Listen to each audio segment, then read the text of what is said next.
21st, 2024 at 6:30.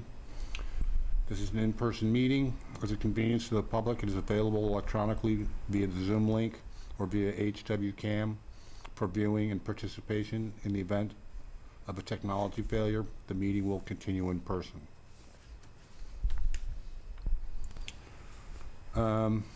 We'll take 10 minutes for public input. Do we have anybody out there? I see no hands, Mr. Chair. Should we just wait a minute or two? Sure. I'll wait till 6:33.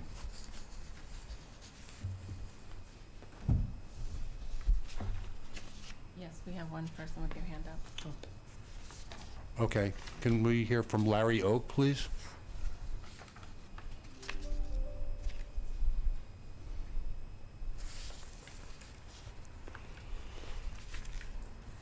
You just allow him to talk too if you click. Yeah, just hit allow to I talk. could promote Yeah. panelists. Okay. Okay. Can you hear me now? Yes. Okay, good. I can't see it, some kind of warning. I just wanted to let you know I'm here. I did send an email to the... Can to you the- tell us your name and address, please? Okay, Larry Oak, 19 Longfellow Road in Wenham, Mass. I couldn't So- quite get the name of that road, I'm sorry. 19 Longfellow Oh, got it. Road in Wenham. Okay, So I wanted to let you know I'm here because I'm interested in the flag discussion, town property and flag discussion. Just item F on the agenda, right? yep. Yes, and I emailed the members of the select board to let them know I'd be here and some of my views. So, We have that in front of us. okay, thank you. Recording in progress. So I just wanted to let you know that, okay, that's all. Okay, you might want to mute yourself now Okay. until we come up to that topic. All right, so we start with the town administrator's update and town announcements, please?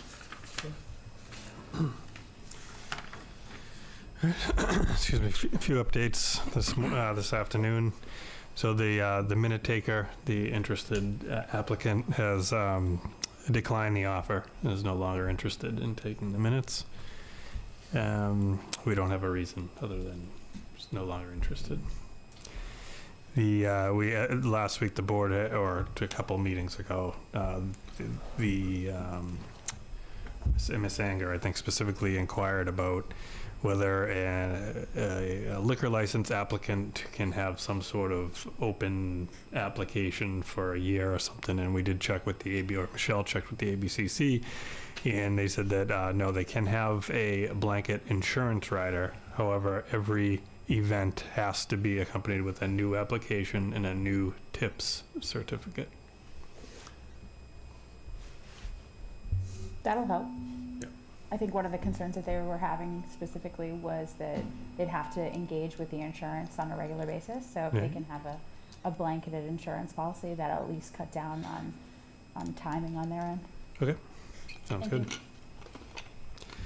So we've started the ClearGov. At this town meeting, the town appropriated some funds for us to move to ClearGov, which is a budgeting software, a communication transparency tool.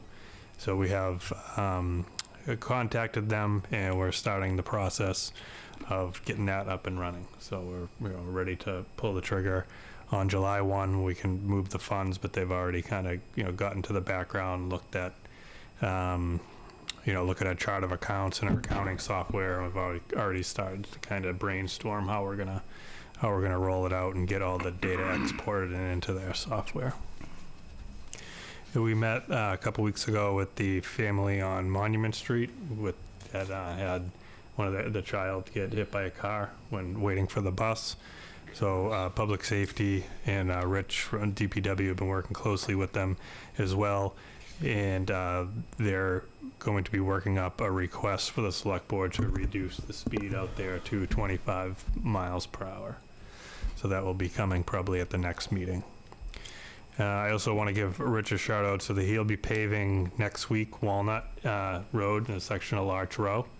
So what he was able to do was National Grid had a relatively large gas line repair or replacement that they had to do down there, but it was only a small section of the road. However, he was able to negotiate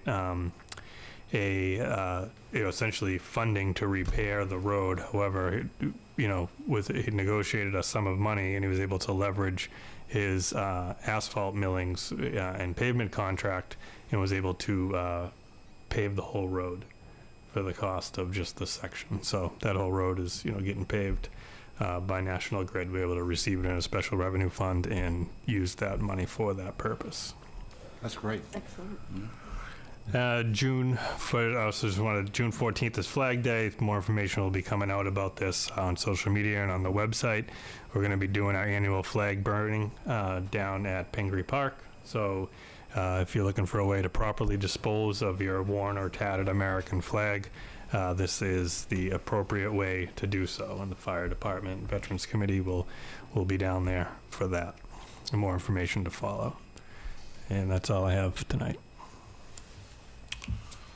I'll just say that don't miss our Memorial Day event starting at Cheeseman at 10, and then I think it's 11 at this memorial, and then we walk down to the cemetery. Always a good take. Anyone else?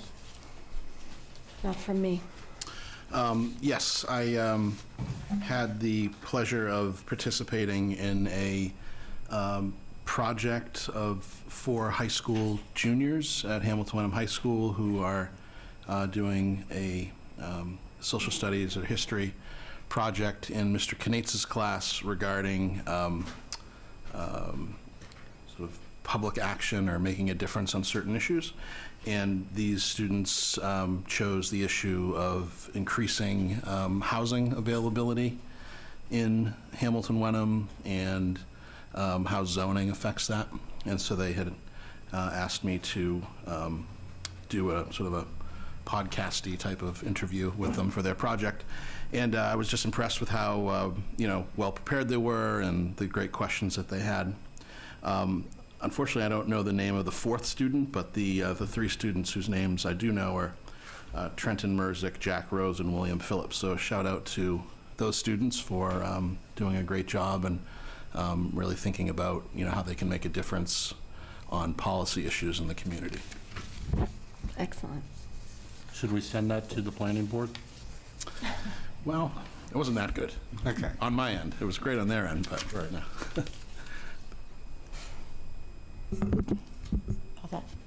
I have a few things here, but first and foremost, I just wanted to let everyone know we had an extremely successful Bike to School event held on Friday. We had 263 kids from the 3 other different elementary schools attend, so it was an amazing turnout. Wow. We had 141 of them had registered, and we were able to tune up all 141 bicycles. So we have a good number of kids that are safe with helmets that were donated through donated as well as obtained through a grant. So we were able to hand those out and to ensure that the kids were safe on the roads. So that was extremely successful. We do have a couple quick touch points here. Reminder that Melody Miles is this weekend. And so we have a registration that's open until Thursday evening. People can go directly online. At any point on Friday, they can go down to the New England Running Company down in Beverly and register on site. If they don't do that and they want to show up on Saturday morning, registration on site opens at 8:30. If you do it on site, you don't get a t-shirt, but they will be accepting registrations. Quick touch point that we also have a Bucher Carnival, which is happening next Friday. The entire town is welcome to that. The money is going to go to the 5th grade students, which is a great activity. You can dunk Eric Tracy as well as Ben Schuston in the dunk tank, so that's always fun for a couple tickets. A quick reminder that we have a Girl Scout bridging ceremony that's going to be held at the First Church in Wenham on June 8th, and the entire town is welcome to participate in that. We have social media. We'll be sending that out on a regular basis in the next couple days, but that is open to everybody here. The May 27th was the Veterans Parade that is encouraged for folks to attend in the Cheeseman Field starting at 10, and then they're meeting actually right out front here at 10:45 to do the laying of the wreaths. I believe there's two more quick things. We have the Pride Picnic, which is just on people's radar. That's being held on June 9th over the Patton Homestead. And not to forget the June 5th Planning Board meeting that's being held at Bucher. I'd just like to say thank you to the Boy Scouts and Cub Scouts in Wenham and adult volunteers that replaced some over 500 flags at the cemeteries on Saturday, and also to the Fire Relief Fund that financed the replacement of all the fire medallions that the flags go into for the fire volunteers that are buried in the cemeteries. So, and again, we'll see everybody at the cemetery at noon on Monday. Very good.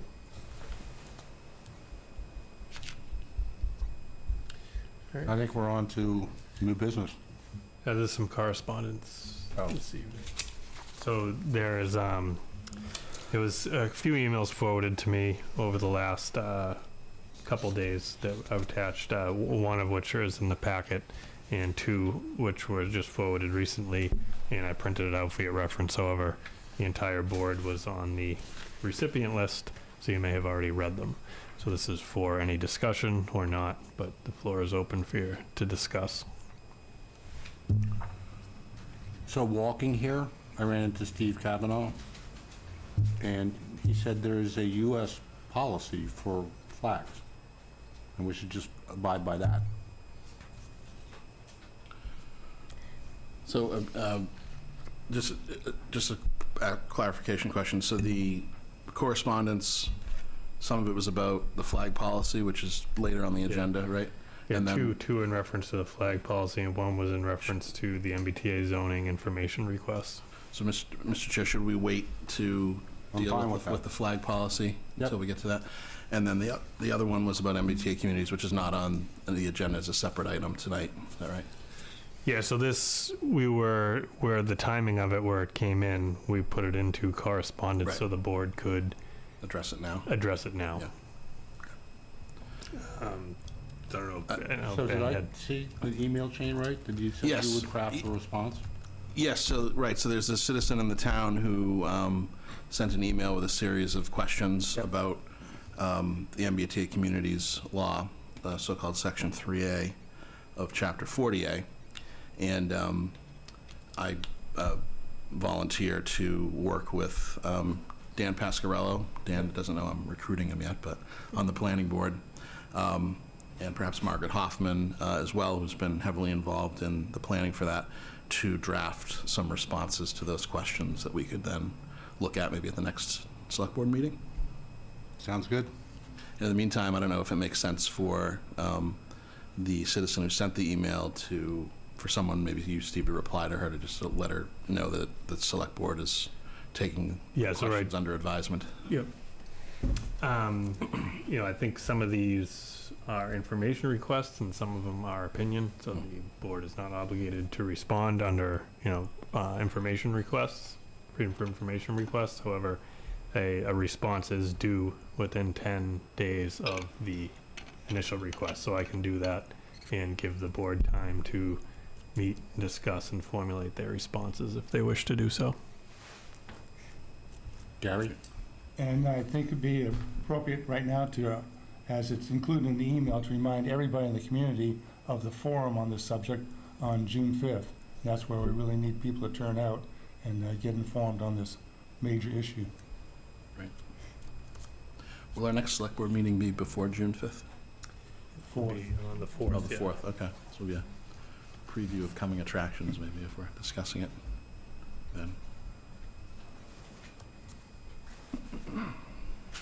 All right, shall we move to A? Sure. Discussion, potential vote on one-day liquor license for Wenham Museum for bridal shower on May 26, 2024, from 3 p.m. to 6 p.m. This is Diane's daughter, right? Yes. They were unable to make it tonight, Right. but Diane did send an email to the board It is her daughter.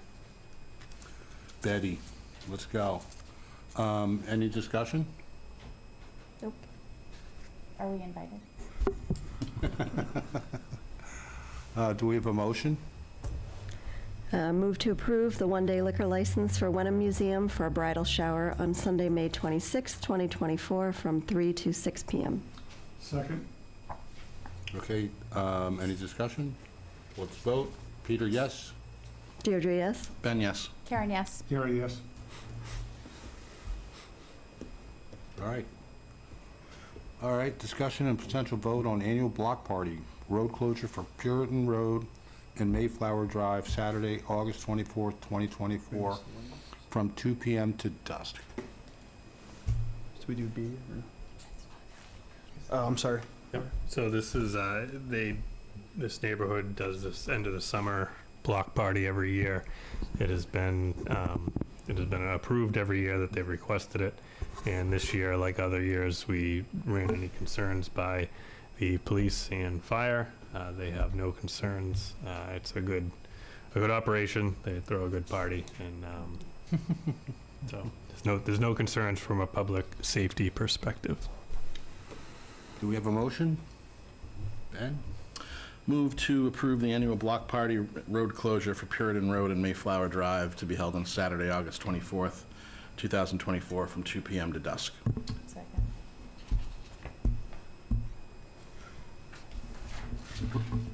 You want a second? Oh, I said Yes. second. Oh, you She did did, say that? yeah. Oh, I didn't hear it. All right, we'll move to vote. Peter says yes. Deirdre, yes? Ben, yes. Karen, yes. Gary, yes. All righty. Okay, here we go. So, I'm gonna lump these all together, except for Deirdre, because she's on a different time frame. Kirsten, Kirsten, sorry. it's okay. Freudian slip. Move to appoint ADA Coordinator James R. Reynolds, Animal Control Stephen B. Kavanaugh, Animal Control Indigenous Stephen B. Kavanaugh, Building Inspector Richard Maloney, Building Inspector Assistant E. Peters Swindell, Burial Agent Keith R. Carter. Wow, that sounds like a bummer. Good job.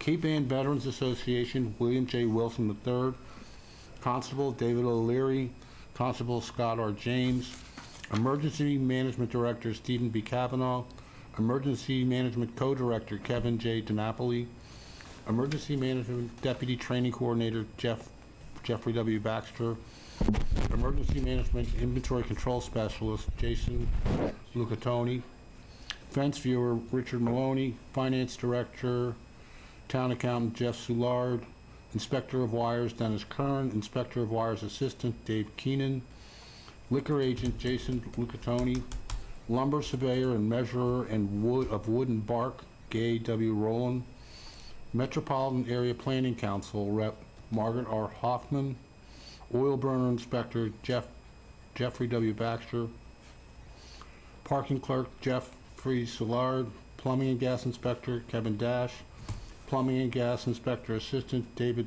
Piran, Police Matron Officer Michelle D. Princey,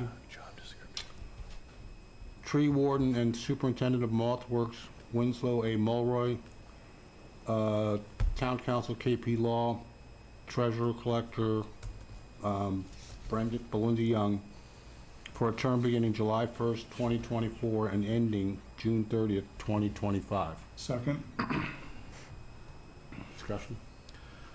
I had one question, which is that I noticed in the draft job description for town clerk, if I read it correctly, it said that the town clerk's duties would include that of the parking clerk. So I just wondered how that, if that aligns with appointing Jeff Soulard as the parking clerk for the next year. That is, well, that's a good catch, but I actually, no, we did discuss that. So we're gonna leave Jeff, it's been kind of a floating role. I believe it originally was the town clerk a few years ago, but with the turnover in the town clerks, it's kind of fallen on the finance director in the interim. So we're gonna leave, although the date should probably align with September 12th, 2024, because when the new clerk Mhm. is appointed, the permanent clerk Right. is, that role, as it's anticipated that role will shift back into the clerk's office. Okay. We may want to amend So we could make an amendment to the motion. that the Jeff Seward parking board, Clerk. parking, all right, the parking clerk is ending September 12th, 2024. As amended. So amended. Any further discussion? No, not for me. Peter votes yes. Deirdre, yes. Ben, yes. Karen, yes. Gary, yes. Good catch. Alrighty. I will entertain a motion to appoint Kirsten N. Alexander as the town clerk and records access officer for a term beginning April 12th, 2024 and ending September 12th, 2024. So moved. Second? Discussion? All right, we'll vote. Peter says yes. Deirdre, yes. Ben, yes. Karen, yes. Gary, yes. All right.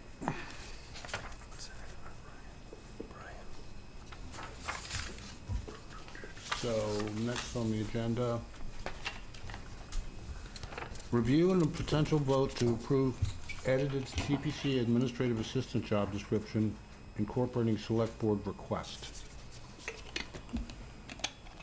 Do we have any discussion? Rick? Don't forget the name and address, please. Rick Woodland, 26 Maple Street. I'm the chair of the Community Preservation Committee and a member of the Planning Board, so appointed to that committee. Thank you, select people and administrative people, for your work on this. It was a great team effort. We're trying new things in CPC. We're trying to create subcommittees. We're trying to create connections between the administrative team and the people on the planning board in a way to build consensus. And so when things move forward, everybody's in the loop and everybody feels like they've been heard. And I want to thank everybody who worked on this project. It was my first one, so I'm kind of excited about it. I received the changes, the suggested changes on Monday morning. I distributed them to the subcommittee who was working on this with Joe. And their only concern was one. Everything else was fine. Our only question, didn't know where it was headed, was under supervision received. We just thought as a group that it was better to make this directly under the supervision of the town administrator or their designee. And then, so there's a direct line relationship between them. The other thoughts that we tossed around as a group, that since Joe was involved, this is only a part-time position. If the administrative team felt that position was better working at the assistant town administrator level, we'd be happy with that too. But otherwise, everything in our world was a go. We thought, thank you for reviewing it. I know Catherine Harrison and Janet Burt and Joe worked really hard on this, a bunch of meetings to get it to this point and then be reviewed by the entire CPC so that we're all on board. We built the consensus to present it to you folks, so thank you. Do you have questions for me? Are you okay with that, Joe? With what he's suggesting? I mean, if the board does want that, I don't mind sort of being supervisor. That's fine with me, but it's up to the board and Steve, so.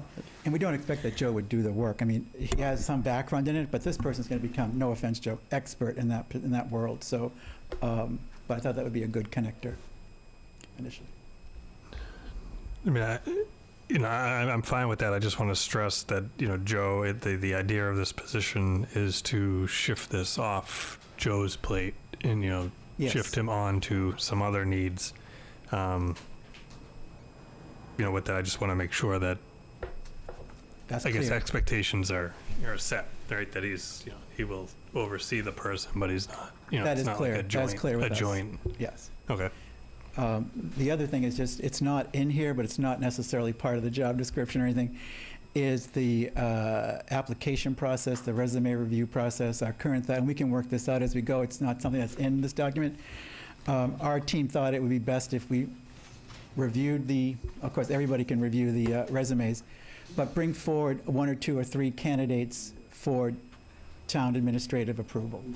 That way we could try to weed through them first, figure out who'd be a good fit, see who we probably should interview, and then ask for your input, and then forward that on to you to say, okay, let's get this person interviewed.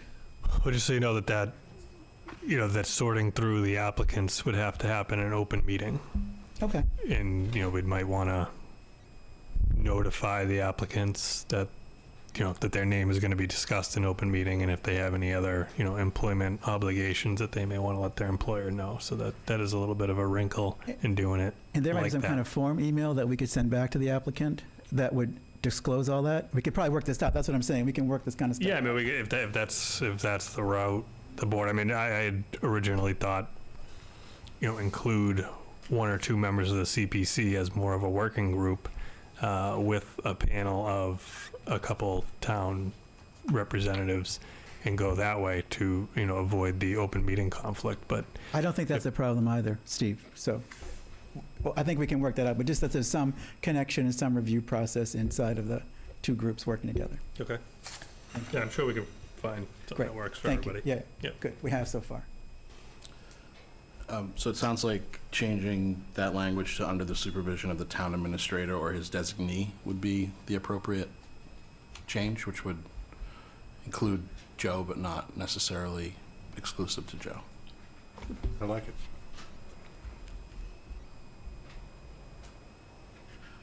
Thank you. If you have no more questions of me, I'll just return to my seat. Thank you. Good. I'd make a motion if we're ready for that. Oh, Yeah. Gary? Comment first. I spoke to Joe earlier. Did we delete the item about replying to press?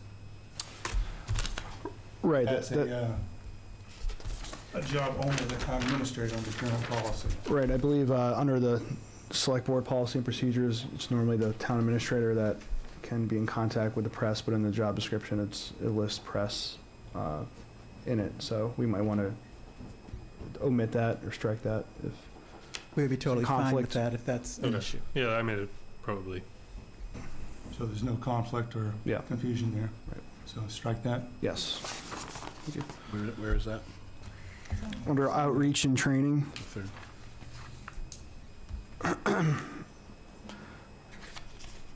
Oh, yes, okay. responding to phone and press queries.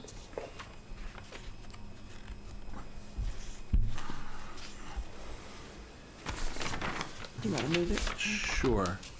So I'll make a motion that the select board adopt the draft of the CPC Administrative Assistant part-time job description that was updated May of 2024 with the following amendments to that draft. First, that it's under the supervision of the town administrator and the select board be replaced with under the supervision of the town administrator or his designee.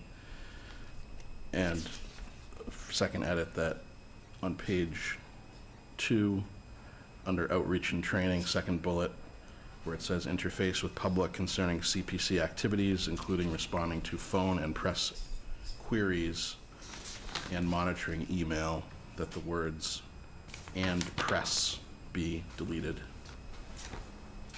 Second. Discussion? All right, ready to vote? All right, Peter votes yes.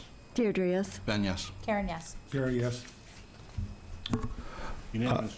Mr. Chairman, if I may, if it pleases the board, Brian, the principal of Hamilton Wenham High School, is here if the board wanted to discuss the agenda, letter L. Sure. Hi, Brian, do you want to come up to the podium? And just-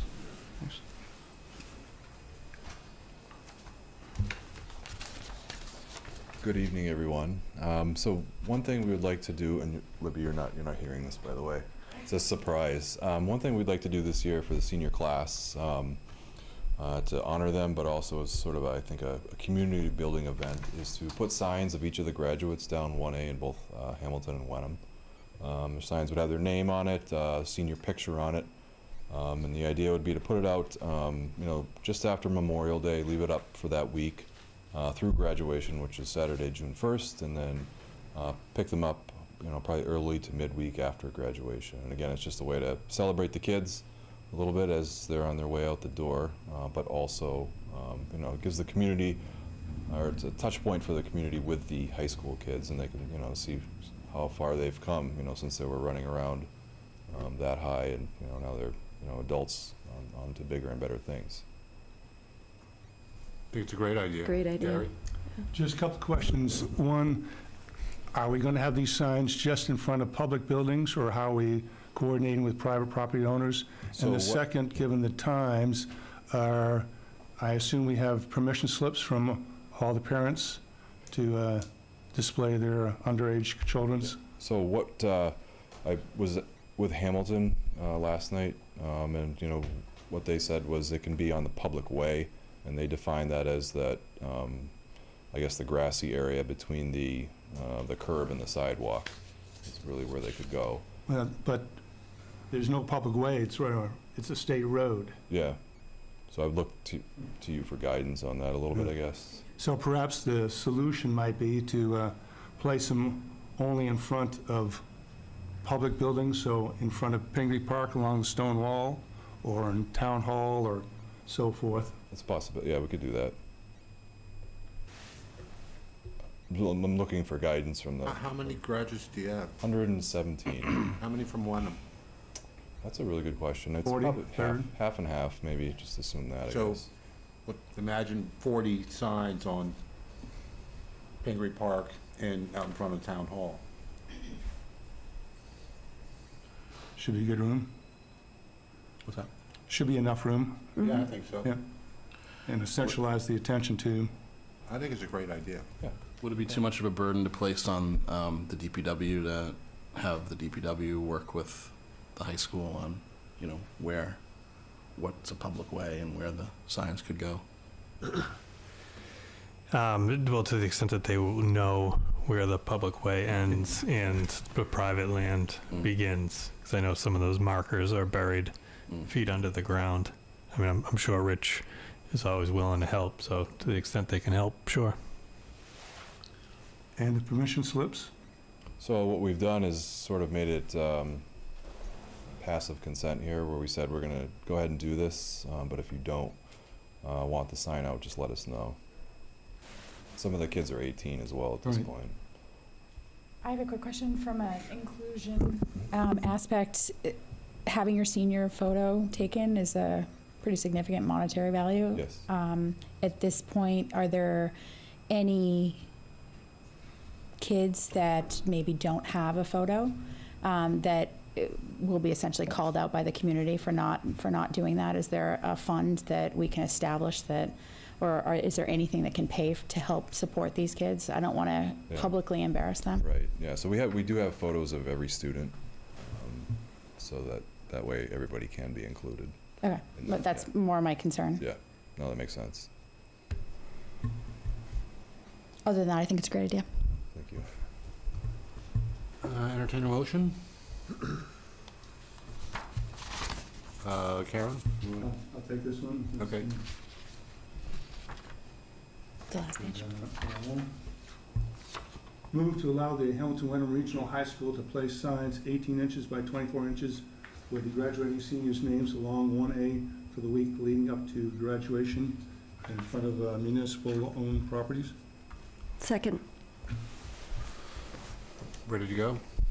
Peter, yes? Deirdre, yes? Ben, yes. Karen, yes. Gary, yes. All righty. Great stuff, Brian. Okay, thank you. There's a possibility that we may not be able to pull this off. It's a kind of a tight deadline, and we've been pushing this along kind of for a little while now, and it's a little bit like herding cats. But we wanted to make sure that you know, we got permission from the two towns to do this in the event that we are able to pull everything together here.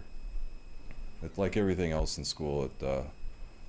Every single event has to happen in May in like the last 2 weeks. So Yeah. pretty much we're used to it. Thank you very much. Thanks, Brian. Thank you.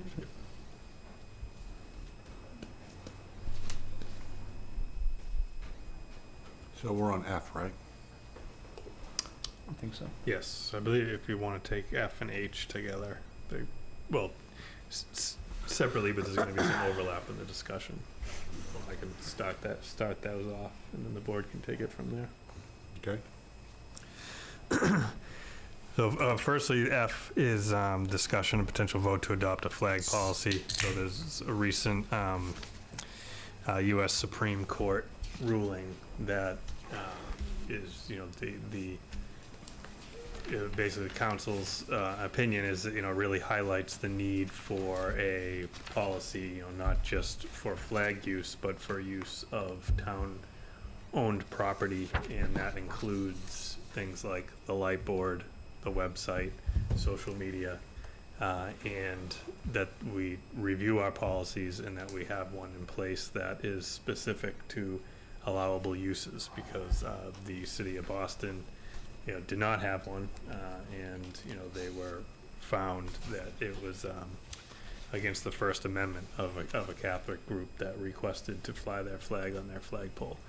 So they've urged us to, or through the board, to adopt such policy. And I know there was some discussion last week or the week before about, our usage with the light board and the website, where the board last year had adopted a policy that restricted it to town business only. And the question was, how do we get it so that we can, put other, I think the food drive was the event that, right, Karen, was it the food drive? Yeah, the Accord Food Pantry was informing the surrounding towns, including Wenham. They were having a stomp out hunger, I believe is the actual term. They were working directly with the post office for pickup, and amongst Topsfield, Hamilton, Ipswich, Wenham was the only town that did not take a social media presence, and that was shown with the deliveries that were made from Accord, and the lack of support from Wenham overall, opposed to the other communities. So my argument was we needed to be able to have some kind of presence in the community on that.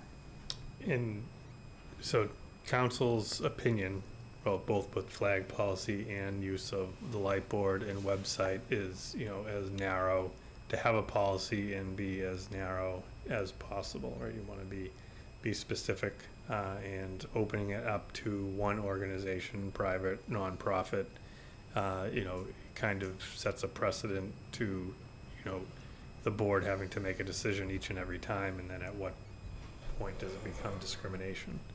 Again, it's a policy decision for the board to make. Council recommended against it, and to keep it, they as you know, some communities put it on their light board and advertise. So it's not saying that this is what every community does. Their recommendation is that we keep it town business only. However, they'll work with us to adapt our policies to meet the policy decision that the board makes. If we want to start on the flag policy, this is initial discussion. I provided you with two options. They recommend the more short and sweet version. Excuse me, could you just speak a little louder? This microphone is connected to this room here just for the taping. Okay, yeah, so I provided the board with two policy options. One is more detailed and one is more concise. Council recommends the more concise option. There's less for interpretation, and the intent of these policies would be to establish a flag usage policy for all the flagpoles in town, so that it is to define what government speak is and to not be subject to discrimination.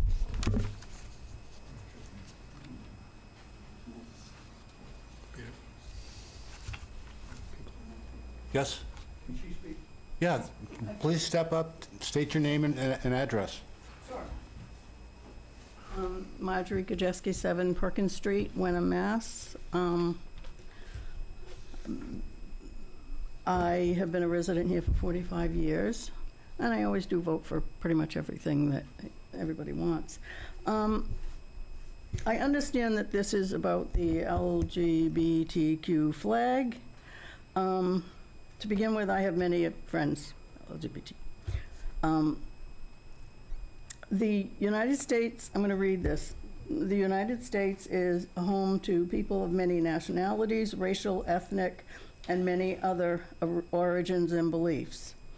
The American law does not equate nationality with race or ethnicity, I never could say that, or any other beliefs, but with citizenship and an oath of permanent allegiance. We are all entitled to our own lifestyle. We are all entitled to our own beliefs. I respect you and do not interfere in your life. I expect that you give others and myself the same respect given to you. You do not need to fly a flag of your particular lifestyle or belief. Frankly, if you came to the town hall, where that would be one town-owned land building, is that correct? The town hall? Okay. Why would we care if your lifestyle is different from mine or yours? Would we have an obese flag saying, you know, some people don't like fat people, but you're welcome here? To me, that's similar. Why do LGBTQ have to be the only special people? You know, a lot of other people are different. No one checks at the door if you have certain lifestyles or beliefs. If the LGBTQ rainbow flag is allowed to be flown at our town hall or any other owned buildings, include the library or schools and so forth, the precedent is set for others to request their representation. Then we must have representation of every nationality, racial, ethnic, hobbies, music, beliefs, and so forth, flags be flown as well. Once you let the cat out of the bag, there'll be destruction. There'll be changes. It will not be good. They may want the Palestine and Israel flags. Who knows what people are going to want? They're going to say, oh, there's a precedent set that we can have this flag here. I don't believe that that can of worms needs to be opened to start more separation and division in our country, state, or town.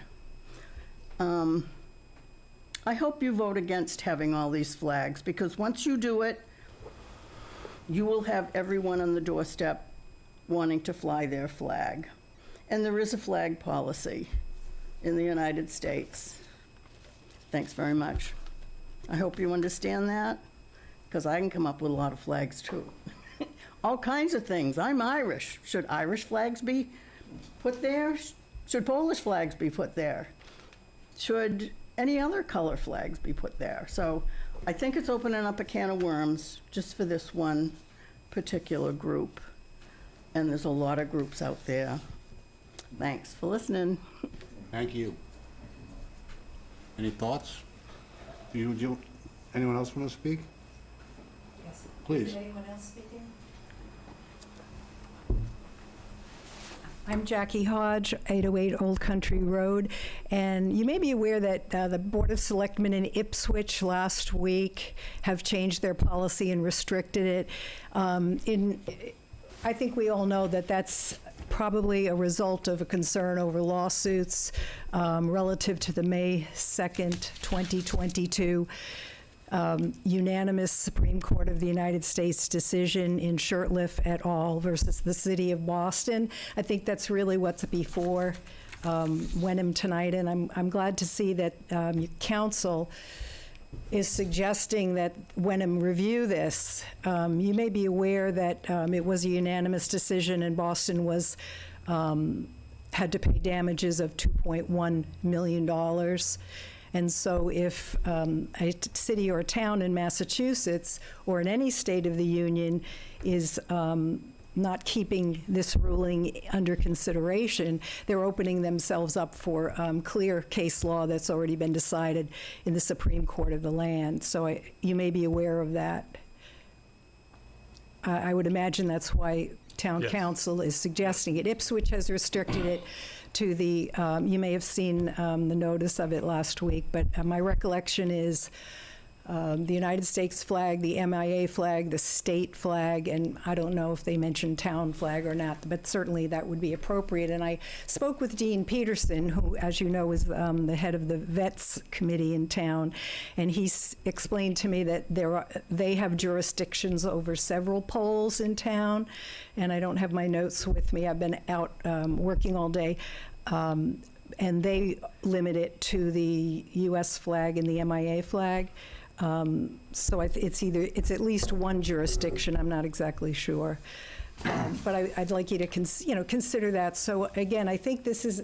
I appreciate your remarks, and they're very good. They're common sense, but the real issue here is Wenham being open to lawsuits if they consider their flagpole and they treat it as a public forum.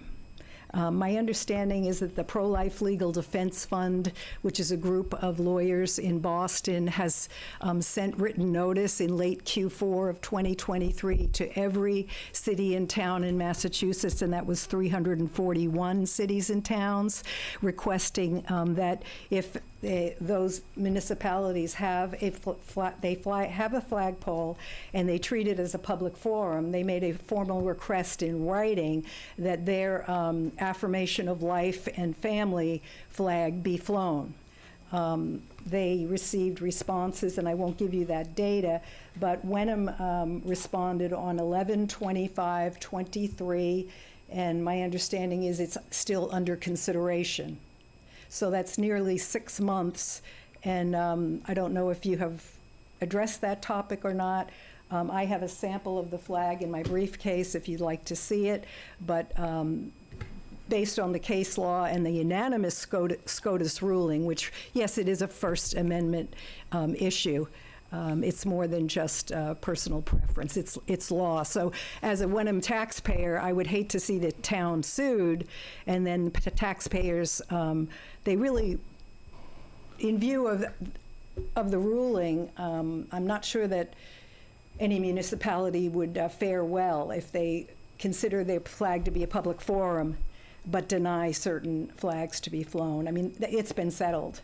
So I think that's something we want to consider as taxpayers of Wenham. That's what I'm thinking about. But I also have concern for the vets and respect for vets and the MIA.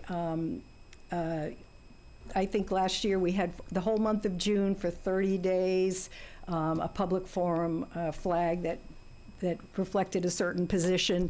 So that's a lot of time when we have just one day, which is Veterans Day, and one day, which is Memorial Day for veterans. So I'm not a veteran, but I have members in my family, and I have an interest in supporting vets, as I know I'm sure you do. So this seems to me to be very black and white.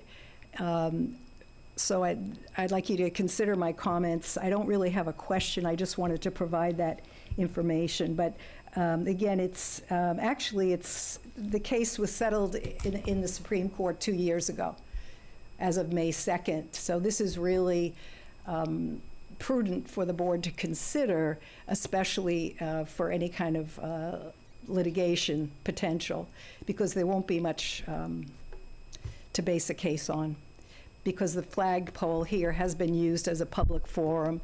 I'm not sure how many times, but I don't believe that the MIA flag falls under that same category.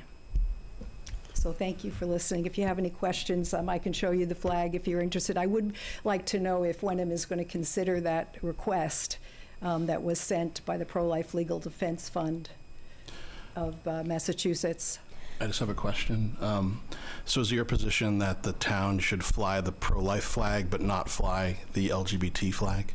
My position is that the town should not use their public flagpole as a public forum, because they're opening themselves up clearly to lawsuits. They have no standing. Mm-hmm. That's why a number of cities and towns in the state are reviewing their policy. Maybe that's why you were asked to review it. It falls under the category of prudent, I think. The point that I'm making is it's the settled law of the land now, and so we're opening ourselves up to lawsuits. I'm citing this as an example where another request was made, and the town responded. I don't know whether it was by email or mail, but I'm alerting you to the fact that the Pro-Life Legal Defense Fund will be following up on those towns. They received X number of denials, and they received X number of responses that were in consideration. So they will be following up with municipalities throughout the state on this. So I'm just letting you know this is the world that we live in. Yep. I think you're right, it's black and white. Would you like to speak? Just a few words. Thank you. Well, I have a couple comments, but the bottom line is Name. Peter Kajeski, 7 Perkins Street.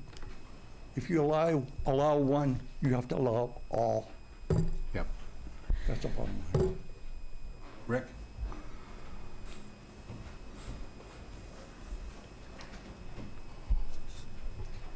Rick Woodland, 26 Maple Street, and I've been honored as this year's speaker at the pride-raising ceremony outside of Town Hall. And I don't have the opportunity or time right now to address anyone's misconceptions about the LGBTQTI community, but I will gladly do that offline at another time. But I actually am in favor of the draconian law. But as much as I love veterans, much as I'm concerned about MIAs, I lived through the late 60s and 70s, I know Vietnam, I'm for a totally no flag policy, except the federal flag, the state flag, and the town flag. And they only can be lowered when either the state government or the federal government allows them to be lowered. Let's get all the way to it. Let's be totally clear and honest about this being the policy, and I have no problem that we find another location to honor veterans, missing in action people, Juneteenth, the LGBTQTI community, and anybody else that wants to be honored by this town. And I think that'd be a great way to build a separate spot off town land that wouldn't be public forum, as it's called. So I would support, but a more draconian effort on flags and what flags can be shown in front so that we don't favor anyone except this country, the state, and our town. Thank you. Ben? So I have some thoughts on this, and I appreciate people's comments. I disagree with your description, Ms. Hodge, of the Supreme Court decision, which I've read. The reason that the City of Boston policy was struck down by the Supreme Court was because the city was deemed to have discriminated amongst private expressions of viewpoint. And so there was a U.S. flagpole, a Commonwealth of Massachusetts flagpole, and then a third flagpole. And the City of Boston had a practice of allowing just about anybody, any private group, to fly flags on that third flagpole. And then there was a decision made within the city, apparently, to not allow a Christian flag on that third flagpole. That was the reason why the Supreme Court struck down the City of Boston policy. But what the Supreme Court very clearly said, and what the draft flag policy that we've been presented by our council complies with, is that there's something called government speech, which is the town or city expression of a position. And if that expression is tied to a holiday, a public proclamation, such as June being Pride Month, for example, or Juneteenth, which is a federal holiday, that's perfectly appropriate. It's about, so the term public forum was used. The Supreme Court decision actually said that it's appropriate to use it as a public forum, not as a forum for private expression and then discriminating amongst those privately expressed views by groups. So as to the pride flag, and I respectfully disagree with Mr. Woodland on this, and the Juneteenth flag, those are both public expressions by the town of Wenham. Now, there may be citizens that don't agree that that should be a public expression, but I agree that it should be a public expression. I think that, Pride Month and Juneteenth, which are the two flags we're talking about, in my mind represent, important steps forward in this society. And there would be no problem at all with the Supreme Court decision to continue our policy of flying the LGBT pride flag or the Juneteenth flag, so long as the policy, as it's been drafted, makes clear that there are certain flags that can be flown, including those, and including flags that are tied to some official town or public proclamation, which would include, again, the Juneteenth and the LGBT flags. So I respectfully disagree with some of the comments that have been made and would support a policy that does include those particular flags. That does. Does, yes. Can you repeat that? It does what? I said I support a town flag policy that includes the Juneteenth and the LGBT flags because it's fully consistent with the Supreme Court holding, contrary to comments that have been made, because it fits within a public viewpoint and government speech rule that the Supreme Court said, and because I think that those are appropriate things for the town, as a town entity, to celebrate. I don't see it as a lifestyle issue. I see it as honoring a holiday in one case and honoring a public proclamation of Pride Month, which is something that, in my view, is a very positive step forward. It opens up a can of worms. Excuse me, sorry, just a procedural point. This, the chair is happy to recognize speakers, but you do need to be recognized by the chair, and the board has sort of precedence to speak. So if you could wait to be recognized. I was just... I know, but it's not actually a public hearing, debate. You need to be recognized. You're recognized. Thank you, Marjorie Gajewski, 7 Perkins Street. It does open up a can of worms. There will be others. It will constantly be, what do we do with this one? What do we do with that one? The ones that you mentioned. That separates people. It separates people. Why should just, and I said, I have many gay friends. And they're good friends, and I don't care about their lifestyle. We're good friends. But why should you welcome some group and not welcome other groups? I mean, I don't have a list of other groups, but I sure probably can find some, and you bet your life they're gonna be here, and they're gonna be wanting them. Abortion groups, I mean, it goes on forever. And why is it just that one particular group? And I happen to think it has a sexual meaning. And I don't like that idea.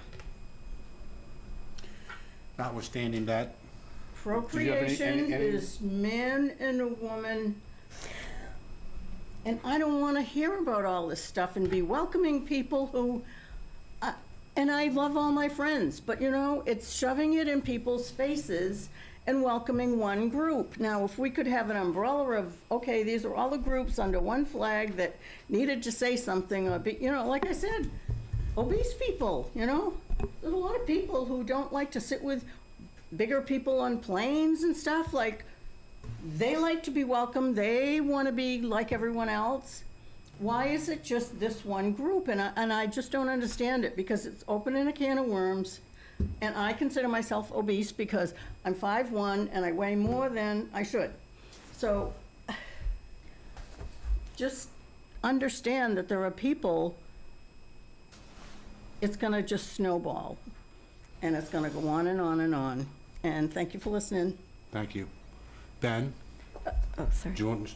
Can I ask a quick question for Ben's comment? Yeah. Where do you draw the line?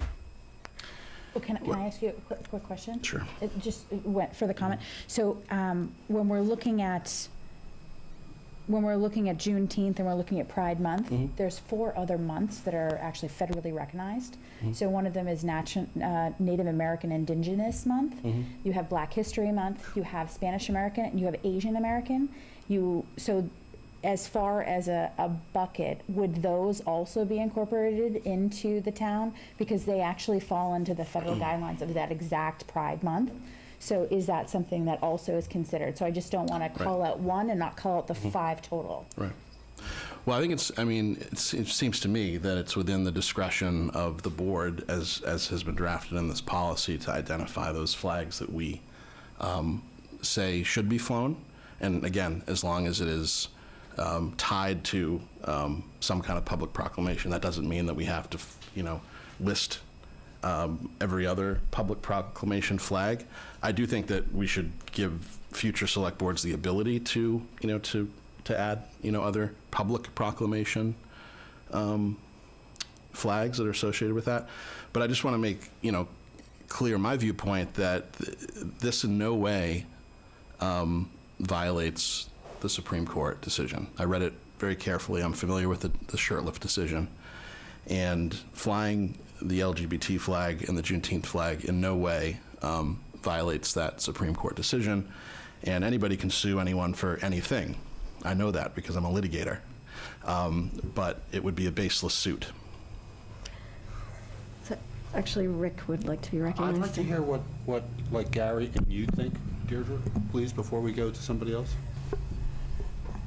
So, I think what Ben has said is the most important point, okay? The legalities of that Supreme Court decision are important. Where Boston made a mistake is that they had the flagpole, as Ben said, that was sort of open season, and then chose to discriminate against one group. That is not what we have done in Wenham in the past, and that is not what we're proposing to do in the future. So we are not by any means attempting to or trying to or in some negligent way setting the town up to be sued. Like Ben said, people can sue for all kinds of things. But the nuances of that ruling and the sort of the meat of that ruling is important. It was not just simply if you fly one type of flag, you can fly every type of flag. That is not what the ruling said. Okay, so I think that that's really important here. And then it's up to the executive body of each town and municipality to decide what is on the list. I have been supportive of the Pride flag and supporting Pride Month as well as Juneteenth. Those have been, I don't know how many years now. I've only been here a year in the select board, but in any case, it's at least a few years that those events have been happening. So there is a bit of tradition here. I would like to see that continue, but I do understand that it is not everyone's taste, liking, approval, and so forth, and that's what we're open to hearing as we deliberate on what the policy actually should say. Can I ask Thank you a you. question? No, I'm sorry. Okay, I just I'd don't know like to when to hear get- from yep. Gary Cheeseman, please. I think that perhaps the short policy, as recommended by the town council, needs one more point in there, that perhaps there is a differentiation between the official flags and the fact that the select board has already made decisions beyond that on the other two flags, Juneteenth and the LGBTQ flag, as you said, government speech. So perhaps the flag policy ought to have perhaps the first 5 bullets, and then bullet 6 be wording to the effect that the select board will make policy decisions on any other flag proposed to be flown. Now, that does put a burden on the select boards going forward, but it does give a path so that the last 2 are differentiated from the previous ones, and that we have a path to address other flags that come in. Question. So Gary, and I'm not sure that everyone in the public is aware of the draft, but is your suggestion that the draft the short version of the draft that we've been provided by town council, where it currently says that the authorized flags would be the American flag, the state flag, the town flag, official flags, plural, of the various branches of military services of the U.S., and the MIA POW flag, that those be one group, and then it say something like additional flags related to official town proclamations approved by select board with the LGBTQ and the Juneteenth flags being specifically mentioned under there? Is that- Yes, as, we can mention those as previously approved by the select board. Mhm. Right. That, and that leaves a path open for future select board members to add or subtract, if they wish, other flags in the category. But certainly it's a, and I would ask too that perhaps town council, clearly the first 4 bullets are official, and the question is whether the 5th one has a very long tradition, but whether it's an officially adopted national or state flag. MIA, POW. Yes, I think so, but we should check. I would just add, so Karen, what were those months, other months? So there were 5 total. They were Black History Month, Spanish American Month. It was Native American Indigenous Month, and Asian Pacific Month, as well as Pride Month. So those are the 5 that are federally and officially recognized. So the concern is that my concern would be, we're floating in the middle of that, where we either approve the Pride and approve the Juneteenth. If you're going to do that, then to approve the 5 bucket. If you're not going to approve the 5 bucket, then you need to remove one of the one that's left up there. So, go ahead, Gary. So perhaps the wording ought to be, perhaps the wording in the, should be a little bit more restrictive to flags that are otherwise officially recognized by federal or state government. That would broaden up the, our list 2 to 7, if it counts right, but would perhaps give us basis to say, Little Wenham really is not going to make the decisions on national issues, so we will follow national or state guidelines on the addition or subtraction of other flags. Just a suggestion, why don't we move beyond the 2, go to the full 5? Well, are there flags associated with the other months? I'm not Yes. aware. Will be flags associated with nationally recognized Yes. Yeah. events. Right. Yeah. So why don't we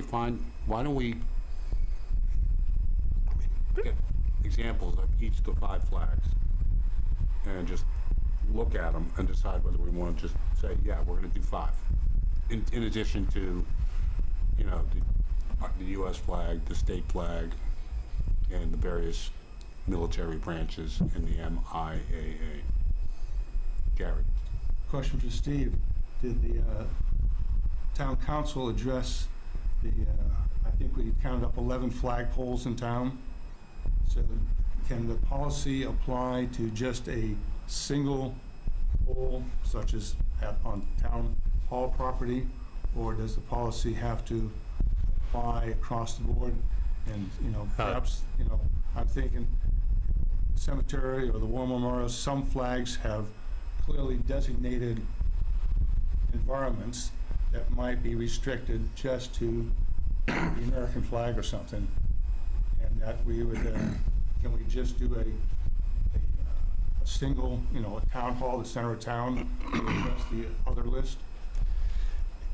Yeah, but I think you'd have to have separate lists for each flagpole, because this is for town-wide, all town property, so all town flagpoles. So, you could have the list 1 through 5. I'm just throwing out the 1 through 5, and then have the town hall would be 1 through 5 plus, whatever the board decides. Complicated. Yeah. If I may, I don't believe that it's necessary to have an all or nothing and to include, all 5 or 6 potential flags. We have a tradition in the town over the last at least 3 years, since Juneteenth, I think, became a national holiday, of flying those particular flags.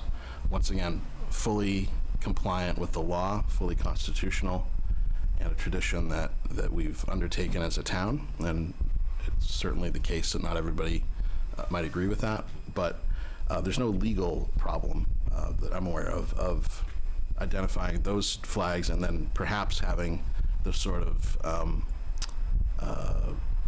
flexibility in the language for a future select board to add something else or subtract something else.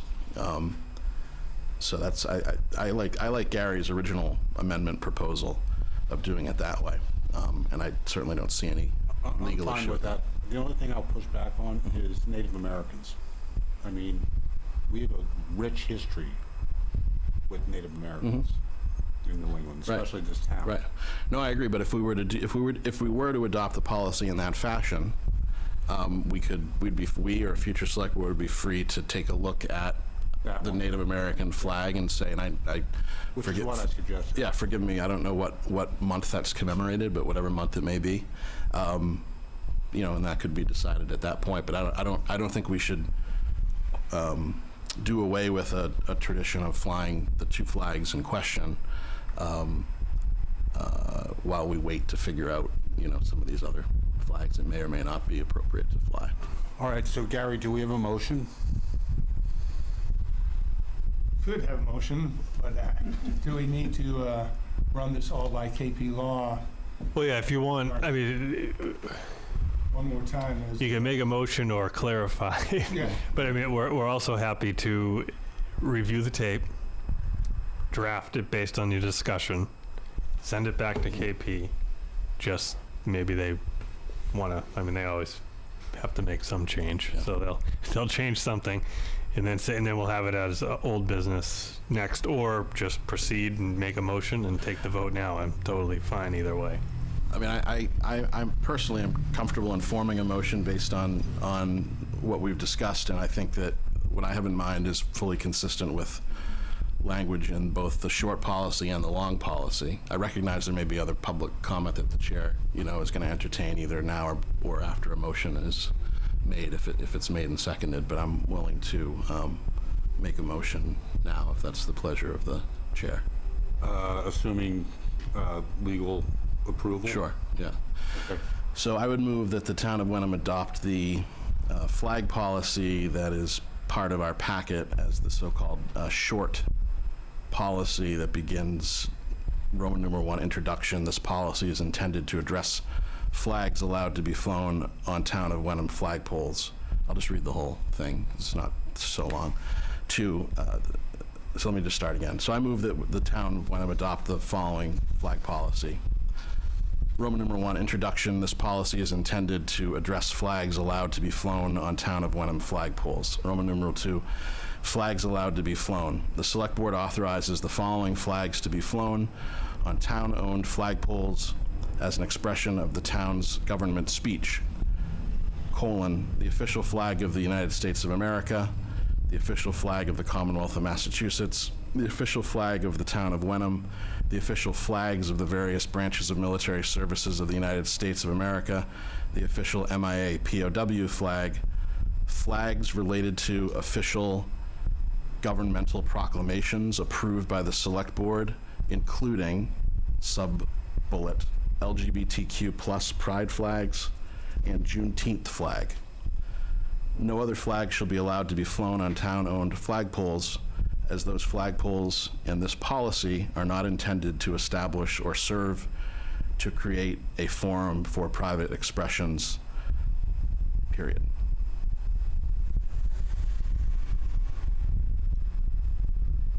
We have that down pretty well. Second. Second. Seconded? Yep. All right, ready to vote? We do have, if it's. Oh, do you want to speak, please? I just had one more comment. I wonder why everyone is splitting hairs over everyone who is afraid to be against this or against that. We are the United States of America. Fly one flag. It's everyone. They're all welcome. Why do we have to have all these groups coming in and making just so much trouble? Because you're gonna have to stop one, you're gonna have to say no to somebody, it's gonna go on and on forever. And as new people come in with their new ideas, they're gonna be wanting more things too. We are the United States of America, one flag. I'm And sorry. everything that has military to do with it and the state. So I think then the way, what you just read doesn't allow what she's saying happen. That's my belief, yes. Yeah, so your worst nightmare is actually not what we're allowing to happen. Well, I don't think you should take one group and say, this is it. I mean, Okay. that's one group. We appreciate your It's point gonna of go view on that. and on, and it isn't the name of the group that bothers me. There's two It's other that it's, comments. Okay, thank you. Rick? I think this is the last comment we're going to entertain. I think the gentleman in blue wants as to. well. Rick Woodland, 26 Maple Street. As a member of, again, the LGBTQ community and a marginalized community, I've been fighting for my right to exist since 1978. I've marched in rallies in Boston where people carrying Bibles have thrown little pebbles at me as the police turned their backs on us and let them do that. So this conversation you're having is so vital. It's so important for marginalized groups, whether they be African Americans, LGBTQ people, Asian Pacific, Spanish Americans, Native Americans. They need their spot because they need to be seen. Their conversation needs to be heard, and we need to keep fighting on. Thank you for your consideration. And is there somebody? There's someone on. Yes. Larry Oak. Mr. Oak. Oh, Hello, did you acknowledge me? Larry, Hello? Yes, Yes. can we turn him up a little, please? How come I can't? Okay, is that good? Oh, wait a minute. yes, we can hear you. That's good now? Okay. So here's my take now. Would it be feasible for me to get a group together and ask if we could fly the flag of Jesus Christ on Easter and that whole Holy Week? Because that's really meaningful to me, and I'm a citizen of Wenham, and I just don't go out there and say, okay, let's everybody get together with me now, you know. But I mean, if it was available, I know a lot of people that feel like that's being attacked, so we would like put a flag up, or maybe Christmas, the baby Jesus, you know. But that's always pushed aside. So that's why I don't know why we are gonna include another group. Just do the countries and the people who fought for the country and people who died for the country, and that's the official speak or the government speak.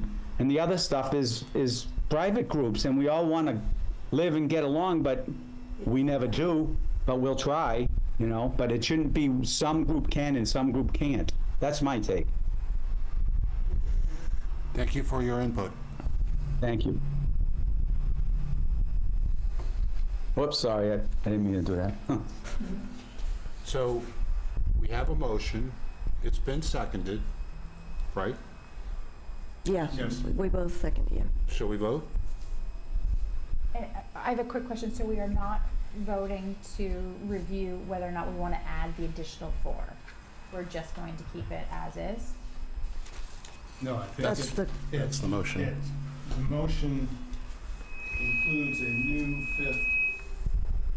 new bullet that allows for the inclusion of, your exact words were officially recognized or ceremonial. Yeah, flags related to official governmental proclamations approved by Select Board, including the 2 flags, LGBTQ pride flags, plural, and Juneteenth flag. So those are the only 2 specified in the motion, but they're part of a category that would allow the Select Board to add other flags that are related to governmental proclamations. This select board is not choosing to recognize additional flags such as. We can Native choose to later, Not in this motion. not in this Not motion. flags. Right. okay? Ready to vote? Yes. Peter says yes. Deirdre, yes. Ben, yes.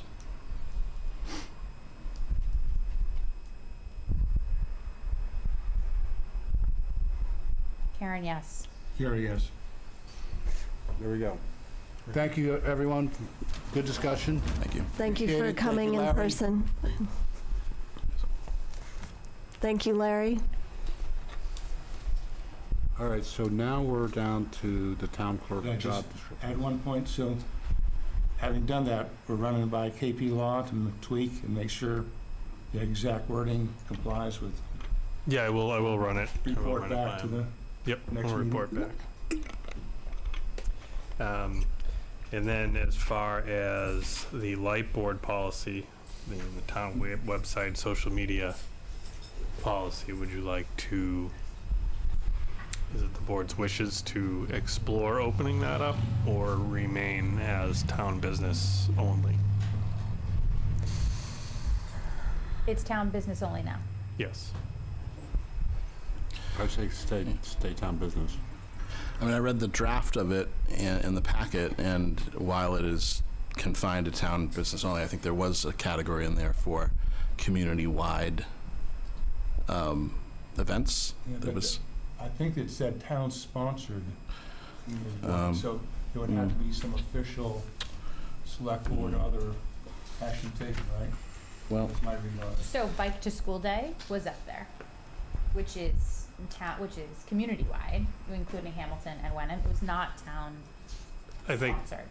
because it was school-sponsored. School-sponsored. It was Avidello sponsored. Was it a school program? I mean, Yeah. I guess. So It was school. we worked with the schools, and we worked with the police, but it was not a sponsored. Well, then that falls on the other category in there that says schools, right? At some point? Have to pull it out. It was through the rec center and through a couple other things, but it was not a public program. Well, I guess we would need to more clearly define then what a public program Well, is. the draft in our packet, which is Appendix 3, 10/10/2023 draft, electronic signboard use policy, has a bullet that says, townwide events, publicizing major town of Wenham sponsored townwide events. So that's what you said, Gary. Celebrations and gatherings aimed at community involvement or engagement. But as you said, that has the town sponsored piece to it.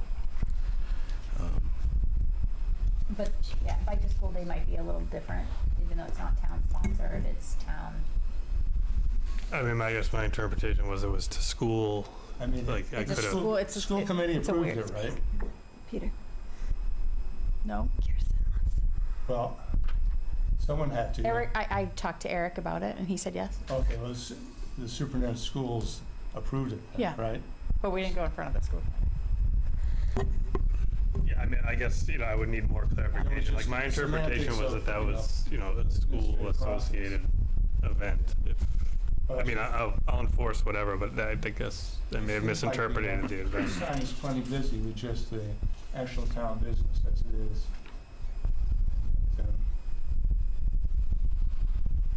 I would, Well, we ought definitely. to just keep it to town business. It's part of our communications policy, and again, if, who's gonna decide each little, application, And it's definitely going to apply to, we're going to have to talk about it for the website. Right. So Kirsten. So one suggestion would be to have a committee or board or select board be the proposer to be on the sign as a sponsor of that sign. That some government entity has sponsored and approved this event and is proposing it. Same thing if there's signs out in the lobby. We get a lot of people trying to put up nonprofit stuff, and I'm like, nope, can't do it.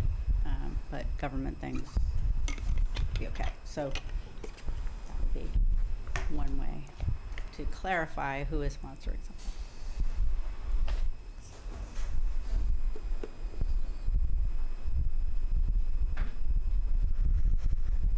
So where are we? Well, I think, if there's any addition to this, perhaps it has to have the chain of approval, included into the policy, because the policy says examples of allowable uses, but the question is, who do I ask, or who within town government has the final stamp? So I don't think, perhaps for all these routine uses, that it has to come to the select board, so I should think, Well, I mean, I've been making the call Yeah. up for the last year. I mean, it's actually good that these policies have come back up because, to be honest with you, we were all a new board and I didn't have my legs under me at the time, and we wrote these policies because we needed policies. And now, reviewing them, we kind of, maybe the intent was one thing and now isn't doing what it's intended to. So I think it's a good discussion, and I'm willing to enforce anything the board wants. As far as next steps, if the board does want to open it up, council said that, they will review the policies again and, provide suggestions on how we can incorporate that in a way that still protects the town from any discrimination. And then also, how do we enforce it? And who's going to enforce it? So that's why I would leave it as is and just put a statement in here that the final decision maker, if acceptable, is at the town administrator level. Great. Yeah, my preference would be to have black and white rules, right? Or as, I know nothing's black and white, but to be like, it's not like you're the one, it's like, oh, well, you let this person do it, and this person did this. It's like, I'd rather be like, well, no, the policy is this, yeah, so too. you would scratch examples of allowable uses and just say the allowable uses are these, 7 bullets. Right. And then if over the period of time, there's something else that needs to be added, then we can add it. But I would just start off now as, the town administrator approval, the following allowable uses are, period. Because like the bullet point that says school approved events, I think is the the language. So like the bicycle event, I think that would mean you would say to someone like Karen, or whoever the sponsor is, has the school approved it? She might say, yes, I spoke to Eric Tracy, he approved it, and that'd probably be fine and good enough for you and fit in the policy, and we wouldn't really Or get it be in a problem. writing. I would get it in writing. Yeah. Sure, an email or something, yeah, but I think it doesn't, that wouldn't mean that there would have to be a school committee, just some approval by some representative of Yeah, but, the body. it's taking place on school grounds. Right. So it would have to be, associated with the school closely in some way. At least that would how I would interpret that specific situation.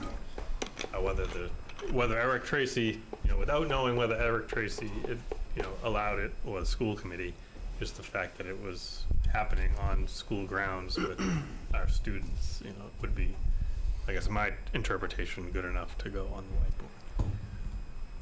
But events, generally, the rule of thumb, if, happening outside of Wenham with no relation to the town,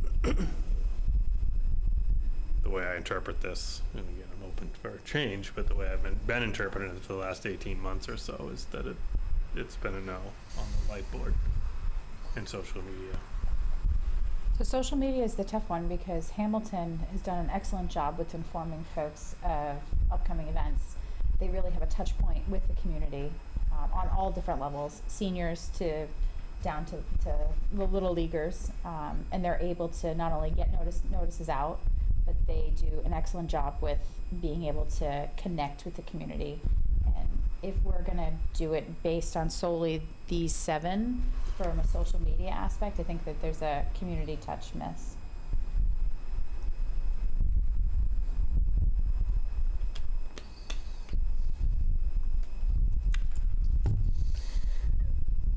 Hello, Kate Mallory. Love Kate Mallory. We need, Yeah, we need the. it's part of the communications strategy. Right. Policy. Yeah. Yeah, and one of the website developers we're looking at has, some technology that I think will assist with. I'm not sure if it works through social media per se, but I think it allows for much easier targeted subscriptions to certain alerts and things of that nature that might go to one's cell phone or something. So that'll help. Alrighty, so you gonna go back and check on this? Or do we just, this is the amend the light board policy? Yeah, I'll amend it to examples of allowable uses are.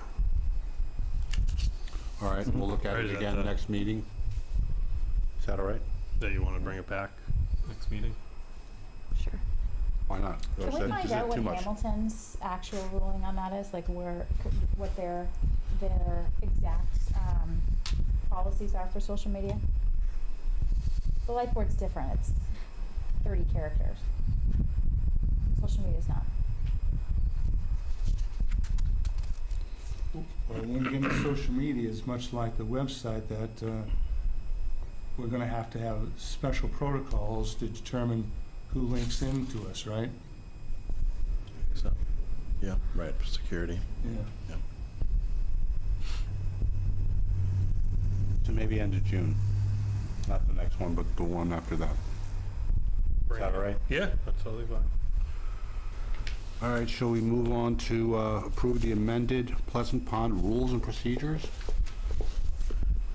Yep, so the changes are, Oh, we skipped, We haven't done town clerk yet, is that? Oh, sorry. Oh, right. G. Oops. Sorry. Thanks, Kirsten. I really apologize, Kirsten. yeah, so as the town knows that at the recent local election, the town made the decision to move from an elected to appointed town clerk. That made Kirsten our appointed town clerk until September 13th, at which point the board stated previously, before the prior town meeting was originally brought up, to undergo a interview process. And so this is, and establish a job description. So up until this point, it was an elected official. There was no official job description. So this draft is an attempt to, define the role within the organization. So it incorporates statutory required roles that the clerk plays in every community, and also the specific roles that the clerk has played or we would like to see play within the organization from an operational standpoint. We have, the job description has, started with myself. It went with Joe and Michelle and Jeff Soulard, and Kirsten commented on it. Kirsten, if you may do you want to say something if it's okay? Generally some wordsmithing, adding computer skills to the required experience, and also add the fact that the clerk is also the chief burial agent. I recognize Kirsten.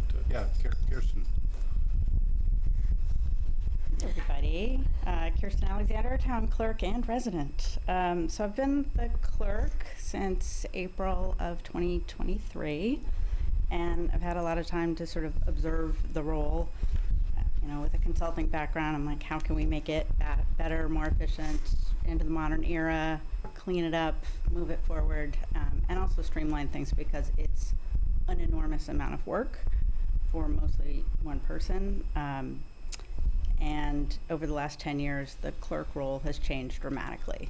And we've seen a lot of turnover as well, particularly this year. So in looking at this job description and thinking about the role, first of all, I don't think you should vote on this tonight. I think there should be a little bit further discussion about this role as well as an assistant role, which we should be hiring for at the same time, kind of divvy up some of the work and really think about some of the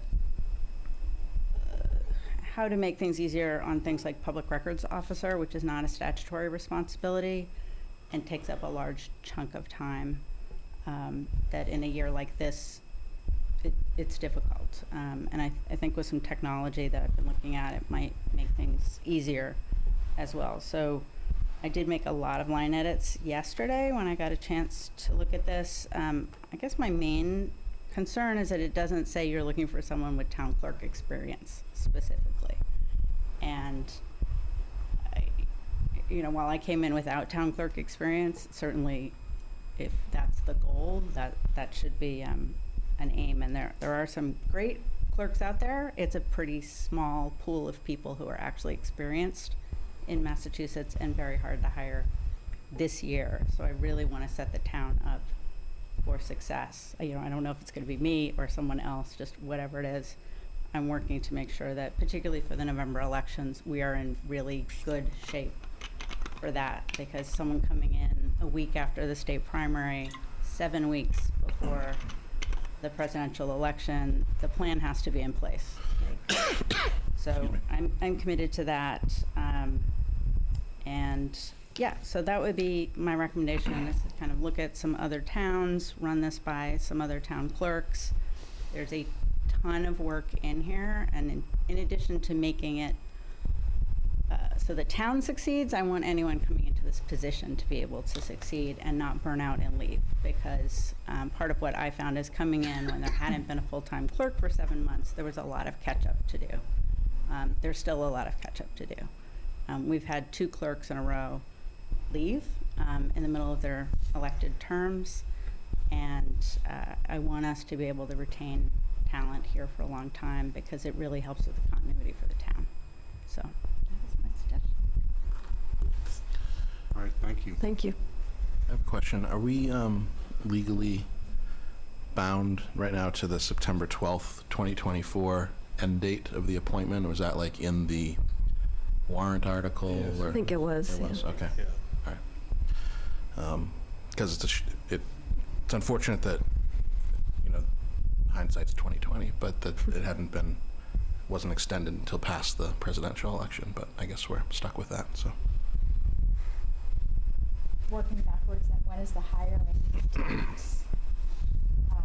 So if by chance some folks don't take the position, would there be a layover? Because Kirsten's right, there's only 7 weeks before a massive election. Yeah, I mean, the intent is to have the job advertised with the anticipation that it will be on the next board meeting agenda at the beginning of June and adopted then. It would be on the MMA and other job sites specific to municipal workers by the early part of June, middle of June, and then with a 30-day or 21-day open period, and then start interviews. That would put us in the middle of July-ish. No. What's that? So no, not really. That would be a starting date of middle to end of August, so it's a 2-week overlap.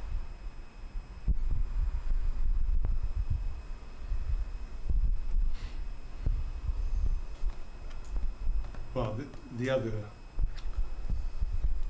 possibility is that if the job isn't filled on September 12th, then the select board could make an interim appointment. Right? Yeah. Peter, are you willing to recognize? Yeah, go ahead, Rick. Rick Woodland, 26 Maple Street. My only thought was if there's some budget available and there's a new town clerk coming in, would there be a way to continue the existing town clerk on a consulting basis, at least through the election, so you could have both people there learning and then transitioning if that's the case? That's my only comment. Thank you. We built in $50,000 just for that purpose. However, depending on the hiring salary, once the position becomes permanently appointed, will dictate how much of that can be used for overlap. And there is the emergency fund, FinCom emergency reserve fund. The select board could also request funds to be released at the discretion of the FinCom. Steve, did you look at other towns? I'm sorry, were you going to say something? I just have some comments but go ahead, finish. You did look at clerk. Yeah, Job that descriptions. job description is a combination of the Danvers town clerk, the Manchester town clerk, because we started working on it when Diane was here, and the Marblehead town clerk, I believe.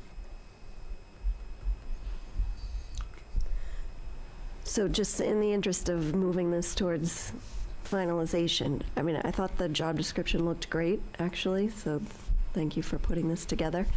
I wanted to suggest just a few changes to clarify or just make a few things more precise. So I apologize that I wasn't able to send these earlier today. But just particularly under the supervision received and exercised, I would prefer that it was just clear instead of under the clerk, under administrative direction, to actually say under the supervision of the town administrator, so that it's just unambiguous. And then under exercised, the supervision exercised, just to say the town clerk, as a regular and continuing part of the job, is accountable for the quality and quantity of work for one part-time occasional employee. And at the end of that paragraph, I would take out substantial, because it's just that the clerk has responsibility for the technical soundness of a subordinate's work. And then one last piece under essential job functions, again, just for a little bit stronger clarity, as an employee in this position is expected to perform any or all of the following essential functions. And these examples do not necessarily include all of the duties. And that's it. I will say also, though, on the point that Kirsten raised about the requirements requiring someone to have town clerk experience, I'm actually going to respectfully disagree with Kirsten. That's not what you said? Well, it doesn't even say it's preferred. Well, I guess I would prefer to keep it this way because of what you said, in fact. Because I would not want to limit or constrain the pool, and there may be people with municipal experience other than town clerk, but sort of town clerk adjacent, that could be qualified for these positions. And if we do require a town clerk experience, then as you said, it's a small pool with people who likely already have jobs and not necessarily looking to move right before a massive election. So that makes me very nervous. So I would prefer not to restrict us for the reasons you stated. I think that's a good point.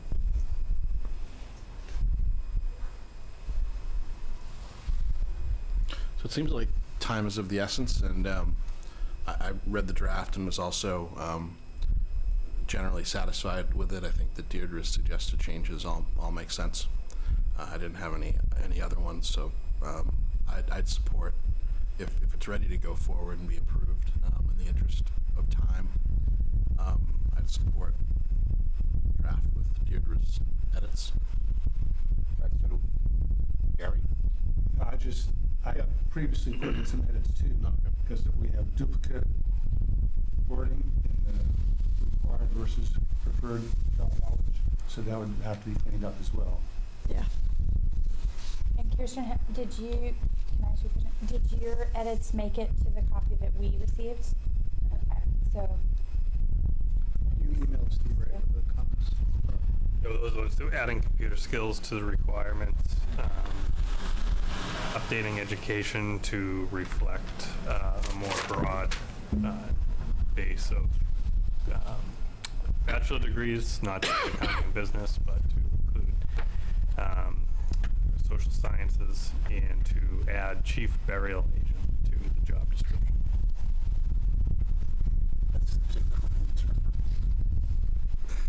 All right, so do we have a motion to incorporate Ben? I think Kirsten wanted to. All right.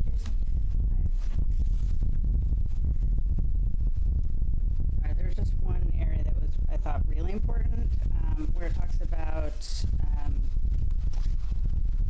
basically overseeing town meeting, but that's actually the responsibility of the moderator, not the town clerk. So unless there's Well, the town clerk is responsible for, overseeing the check-in process, the voting, the minutes, the counting of the votes, and I mean, that's, I think, what the job description was referencing. Not so much moderating the meeting, which would be Roger's responsibility. Yeah, so that was something I thought really needed to be clarified, because it's Should it say overseeing in consultation with the town moderator? Would that be acceptable? Or? well, so it's overseeing the check-in process and the minute taking and certifications. Perhaps That's we really just need to be that's more the role of specific. the clerk, not overseeing all of town meeting, which is absolutely run by the moderator, by town meeting time rules, not by the clerk. So what are the specific things? Check-in process, certification of votes, minutes? Minutes. Those, is there? Yeah, I'll go through, I'll So- get from a clerk. So we've got input from you, input from you, input from Gary. Can we just get all that stuff cooked in there and then review this next meeting and approve it? Because there's just a lot of stuff out there that we're all talking about. Yep, you can, whatever the board wants. All right, thank you, Kirsten. So now we go to the Pleasant Pond rules and procedures. Okay, so the amendments are, well, the board left, when the board last left off, before enacting the policy, they made the determination to double the fees for residents and non-residents. I believe 25 to 50 and 50 to 100. And the outstanding question was, and we wanted to get closer to the summer time to see what sort of applicants the police department was able to get when they started advertising for the role again. So it seems like 8-hour shifts, which was one of the outstanding questions, will be the preferred staffing arrangement. So that was one of the questions, whether it was going to be 6 hours or 8-hour shifts. So 8 hours is the request. And additionally, the police has recommended that the board add to the policy that, due to the fact that majority of the applicants are 14 and 15 years old, that they require 2 people there. So that was always the requirement. However, they wanted to add the piece that if one person calls in sick, hypothetically it's an 8 a.m. shift, 7:50, one person calls in sick, they would cancel the other person, and we would provide them with a 2-hour minimum, which I think is appropriate in that situation. And then that way we avoid, any potential Molly Bish situation, which is the concern of the police department. Guys all right? Discussion?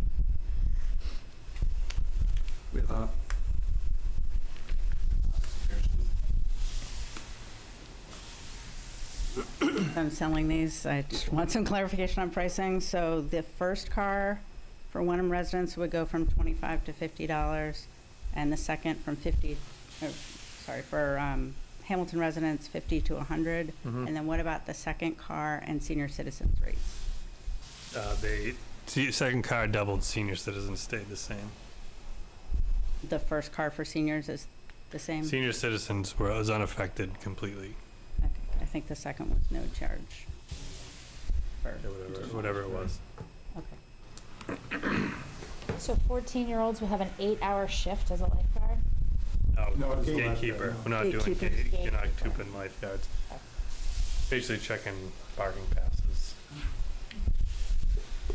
All right, so do we have a motion? I'll take it. Move to approve the amended Pleasant Pond rules and procedures as included in the packet. Need a second? Second. Sorry. Okay. Okay, ready to vote?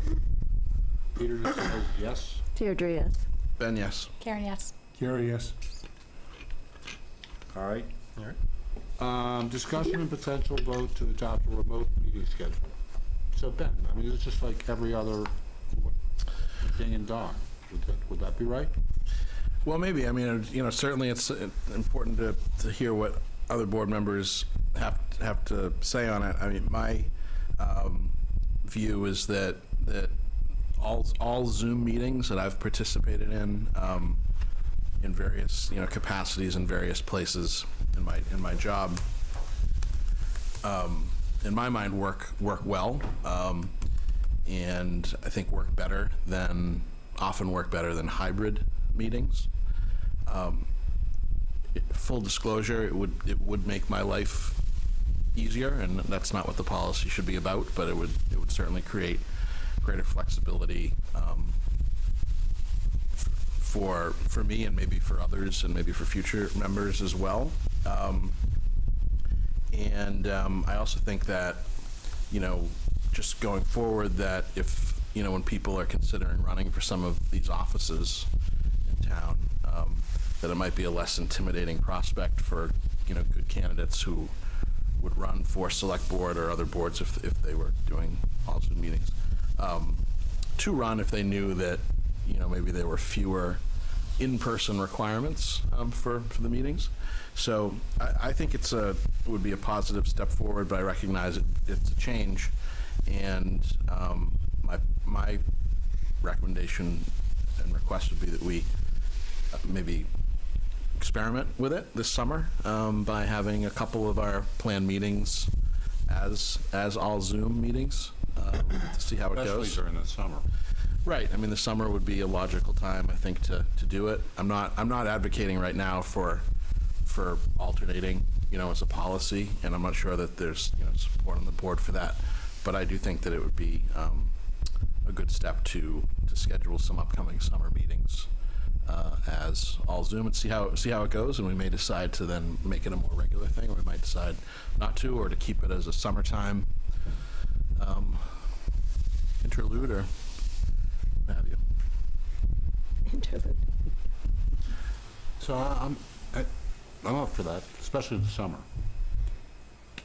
Okay. Yep. Get my iPad working again. What's that? Get my iPad working again. There you go. Yeah. I can help you with your background and get a nice, beautiful landscape behind you, and yeah. Peter, no, he's got the golf course one, though. Oh, that's right. You have a nice He one. does. Yeah. All right, so do we need to vote on this? If we're Maybe going I'll- to experiment, What is the cadence of it? Would it be, are you looking for every 2 weeks? Are you looking for, every once a month? What are you Right. looking for? Once a quarter? There is some essence of community presence that I do think that, I know I've said it all day, that we're lacking. And to be available, to be open, to have a podium and allow people to get up and speak. I understand it's easy to sit behind a keyboard and fire off all kinds of emails or not answer questions, but to be able to provide this as a service, and regardless of whether or not we vote the way that they're discussing, to give them this option, I think it's important. From a personal aspect, would it be easier? Yeah, I got kids at home. That's a no-brainer. So I think, but I do think that there is a connectivity piece that the town hall in general is missing, and I think if we move to a Zoom, that the lack of presence is weighted. I would never advocate that. That's why I said, Right. ding and dong, maybe. Yeah, And can I? then maybe during obvious times like the summer. But we all may be in different places. Yeah, I think as an occasional and an experiment, I'm fine with that, but I do agree. I think it's important that we do physically come to town hall, and I do want to be respectful of your time and be able to accommodate you, particularly when you need it. But I think it's important for people to be able to come here and look us in the eye and say what they have to say. So I'm going to agree with Karen. I think that has to be I don't want to prioritized. give that up. No. And I think people, even if they're at home commenting, there's still some assurance that we're here in town hall doing the town business. I think there's merit to that. Yeah, Ben, why don't you just come back and say, this is how we're going to experiment? Sure. I just want to comment too. I don't disagree at all with that, and I think it's important to have in person. I do think, though, that that for citizens, it's easier to participate in the meeting by Zoom. And the thing I don't like about the hybrid is kind of two platforms of, the people who are here in person and then kind of, out there in cyberspace, so to speak, whereas an all Zoom meeting has a certain, in my experience, has a certain leveling effect, and I think actually makes the members a little bit more approachable to members of the public who are joining by Zoom. So I think actually it could promote greater participation for those meetings that are all Zoom. But again, if we did it as an experiment, time would tell whether Let's that's the find out. case. We got a couple of Right. hypotheses. So I guess I would want to know, just to confirm when our June, July, and August meetings are scheduled for. I don't know if we're in sequence for every other through the Yeah, I whole mean, summer. that's the aim. I know I don't know where the 4th falls this year, if that's gonna interrupt that first week. I know that generally interrupts the last 2 summers. Kind of threw us off our 1st and 3rd. Right. I think July 2nd is a Tuesday. Yeah. The 4th is actually on Thursday, yeah. There you go. Our next meeting is on June 4th, right? Yes. And then, right, so I guess the question is, are we then the 18th and then July 2nd? Is that what we have planned at this point? Yeah, I think tentatively, It's always maybe the the first and board, third.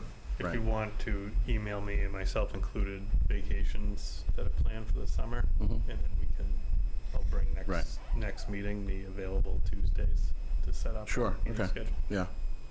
Yeah, so we could just deal with it next time. My thinking is that maybe between the end of school, roughly, which, third week of June, through Labor Day, that maybe we experiment with, let's say, 3 all Zoom meetings over the course of what would probably be 6 or 7 total meetings, if my math is roughly correct, which it may not be, but we could work on the particular dates later. But that would be my idea for an experiment. And just so if the 18th, say that's the 18th, 2nd, 16th, 3rd, 5, 6, 7.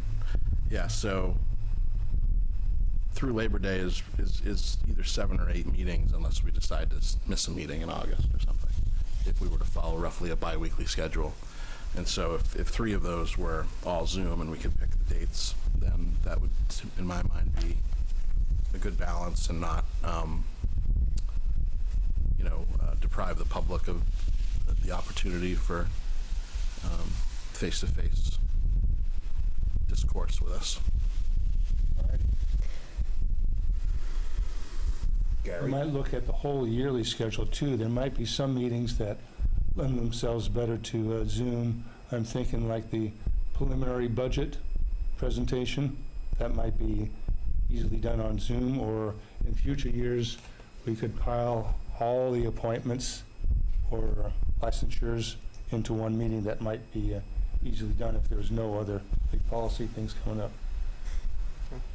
Would we ever adopt the position where if Ben was away, he could dial in and he could That's be always on? possible. So Yeah, and we have that, and I have done that, I think, twice since I've been on the board.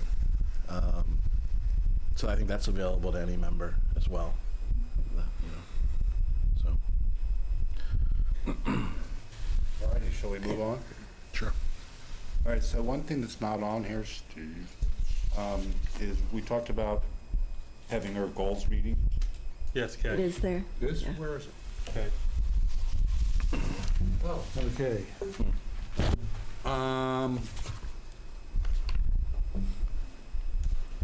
Yeah, so just a thought.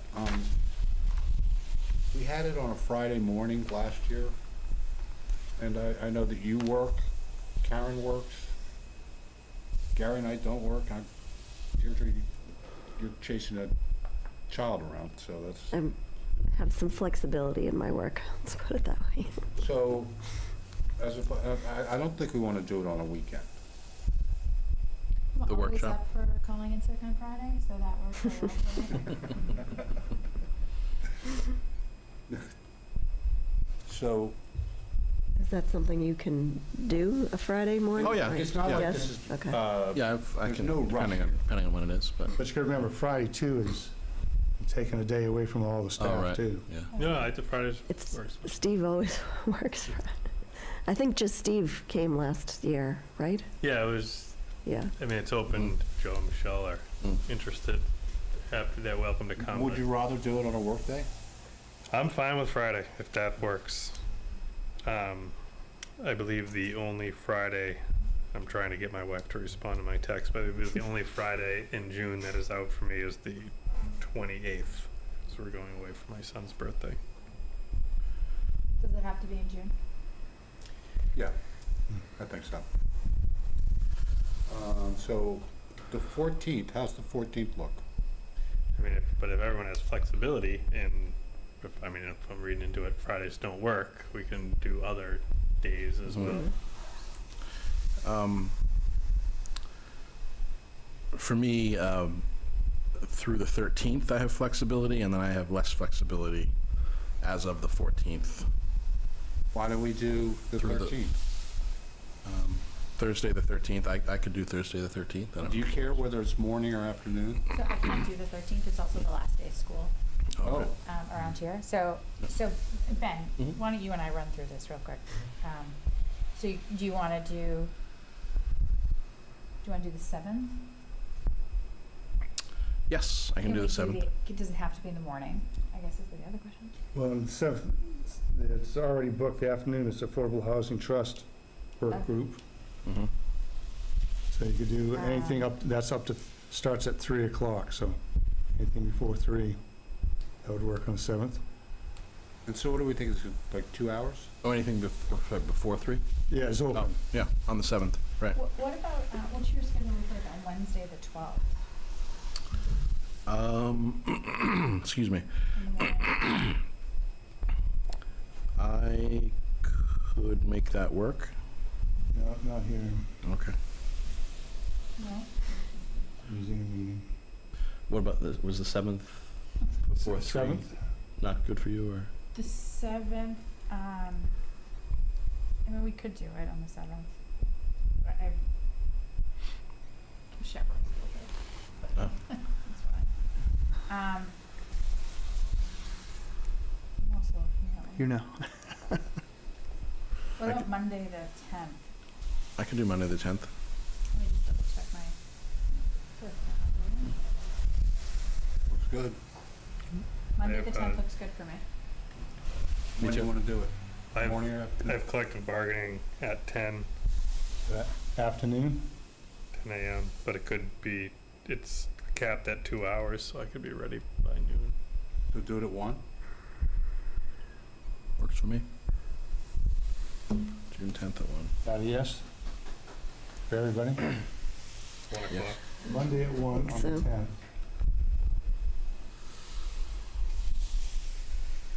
Great. Good job. Yeah. 1.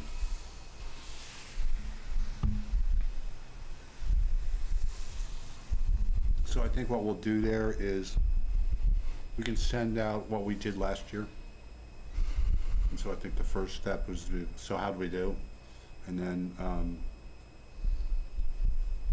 do we want to set some new goals beyond fixing goals that we might not have actually made?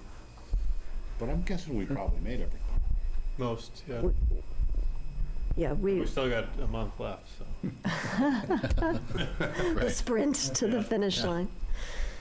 No, I can give an update. I mean, I think, even if it's not like the final update recap of the year, I can give an update, and then I think that should suffice enough that the board can, at least have last year had, initial discussions on its direction and brainstorming, and then ultimately decided at a regularly scheduled meeting. So it's something that could come back, at the second meeting, the second Tuesday, third Tuesday in June, we could finalize the goals. And I believe we met for, it was about 2.5 hours. It was pretty long, 2.5, 3 hours.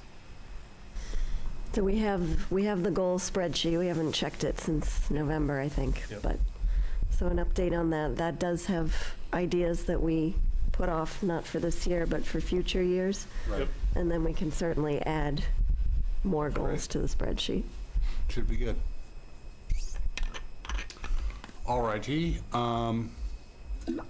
So I looked at all the minutes, various people doing them Right. and not. I didn't find anything to change. I had some comments on them. I had a couple. The executive session minutes I thought were fine. Right.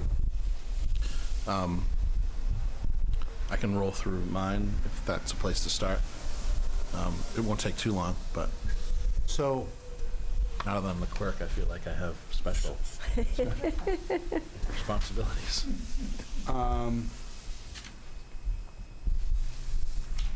what used to work with I can't read Catherine Right. So you're looking for. is I would just go into Word, right, and make the changes.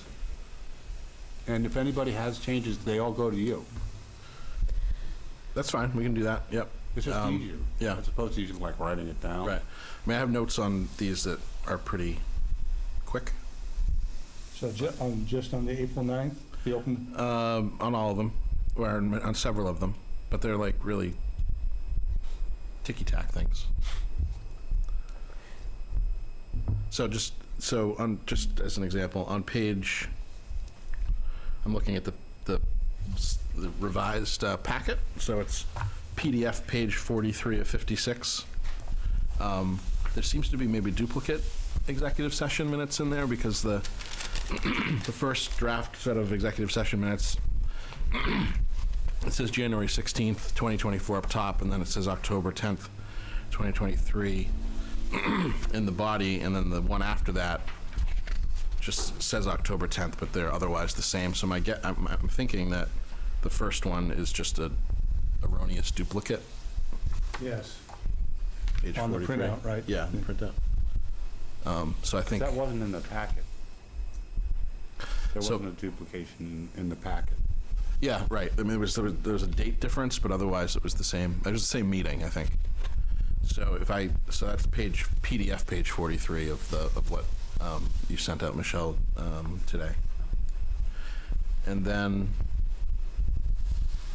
page 44, the October 10th executive session minutes, the edit's so minor, I'm not even going to bother with it. It was just a misplaced comma. I didn't have same thing with the January 16th, 2024 minutes. I didn't have any changes other than a misplaced comma. Same with the February 6th, 2024 executive session minutes.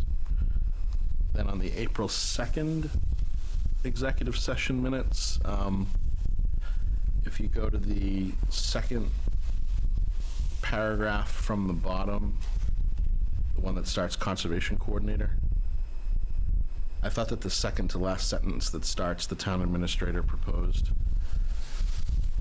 could probably go away from those minutes. I didn't think they were necessary, and it includes information that might be best left out of the minutes, because they're gonna, well, I'll just leave it at that. So that was an edit that I thought would be appropriate. Now we're to public meeting minutes, April 9th, which is PDF page 48. It says, under reports and announcements, town administrators update, it says 1 Enon Road, Wyndham. I think the person meant Wenham. And then one is, I think, just be like the number 1 Enon Road, Wenham, if that's the correct address for Reverend Dr. Wellesley Roberts. And then on the next page, it repeats that error. It says Wyndham again, somewhere. At least I thought it did.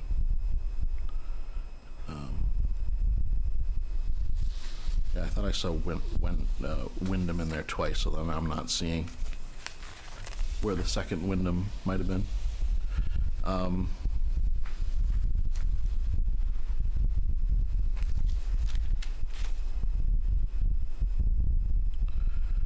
What minutes are you on? Look, I'm still on April 9th.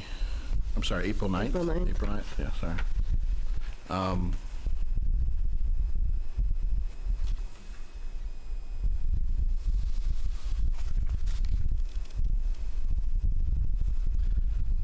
I think for April 23rd, maybe I could send some written edits that we could circulate.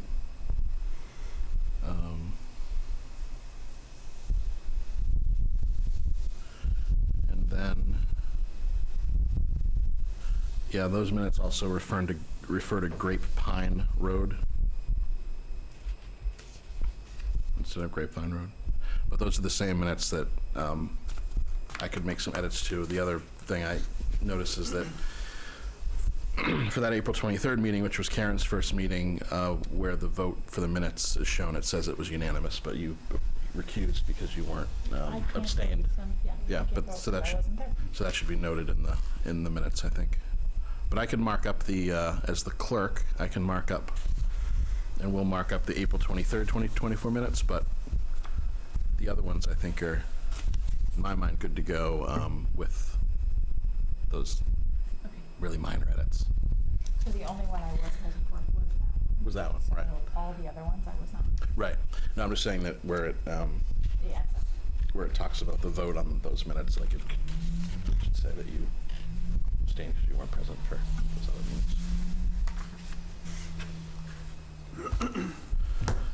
So I can make a motion if that makes sense, since I've caused all this trouble go with. ahead. So I have two comments. Oh, sorry. Sorry. Your turn. So on the April 9th minutes, where it says Select Board Members Report, it's attributed to Gary, but that was me who spoke. We don't sound that much alike, but in any case, On the April 9th, you said? April 9th. And then on the 23rd, the discussion on the Beverly Airport seemed to be a little ambiguous in my recollection, though I did not have time to go back to the tape. Was a little more specific, because I thought we did agree to look into getting the seat on the airport commission. And this sort of just leaves it as opinions were mixed, and no, I'm not sure they were that mixed. I mean, I thought we agreed to, Yeah, I didn't read the minutes, but I took that as an action item to contact the airport director, and also to have council weigh in whether, there's some questions whether it's even legally permissible for Danvers to do what they're doing. So to get their guidance as to whether legally it's worth pursuing, and then from an airport's perspective, whether they would even want to entertain that arrangement again. that arrangement was which? That arrangement again. So they have the arrangement with Danvers. I'm not sure that they're necessarily under the obligation to Oh, I see. do it again.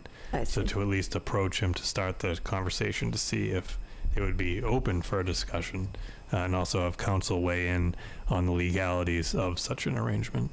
So I just think that paragraph needs to be amended, because I don't think the opinions were that mixed, and there was an action that you were going to take afterwards. So I think just clarifying what the action was.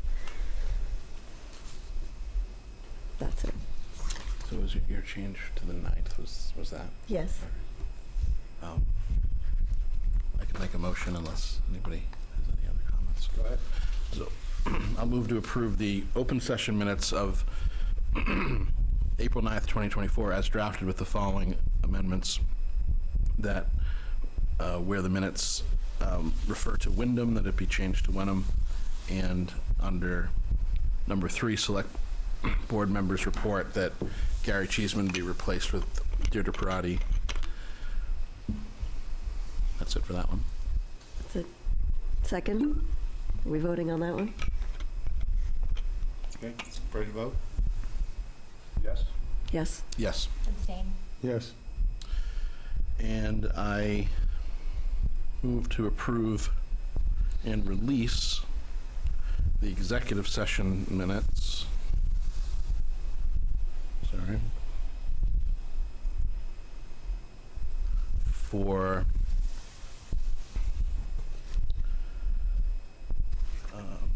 October 10th, 2023, January 16th, 2024, and February 6th, 2024. Second? Ready to vote? Yes? Yes. Yes. Abstain. Yes. I move that we approve and release the executive session minutes of, I'm sorry. I'm sorry, that we move to approve and hold the executive session minutes of April 2nd, 2024, as drafted with the following amendment under the paragraph that says conservation coordinator, that the second to last sentence that begins the town administrator and ends with each week be deleted. Second? Ready to vote? Yes? Yes. Yes. Abstain. Yes. And and then we're not going to take action on April 23rd yet because there'll be edits. And then in here it lists April 23rd executive session minutes, but I think do we have those, or is it just the open session minutes for the 23rd? I think it was just the open I think it's session. just the open session. Okay. Yeah, so I think we're done Good. with minutes. Nice. Got to earn my clerk Now, you know what's even nicer? stipend. Yes. You need to make another motion. Oh. That's a privilege. I'll move to adjourn. At according to the town hall clock, 8:45 p.m. Second. Ready to vote? Yes. Yes. Yes. Yes.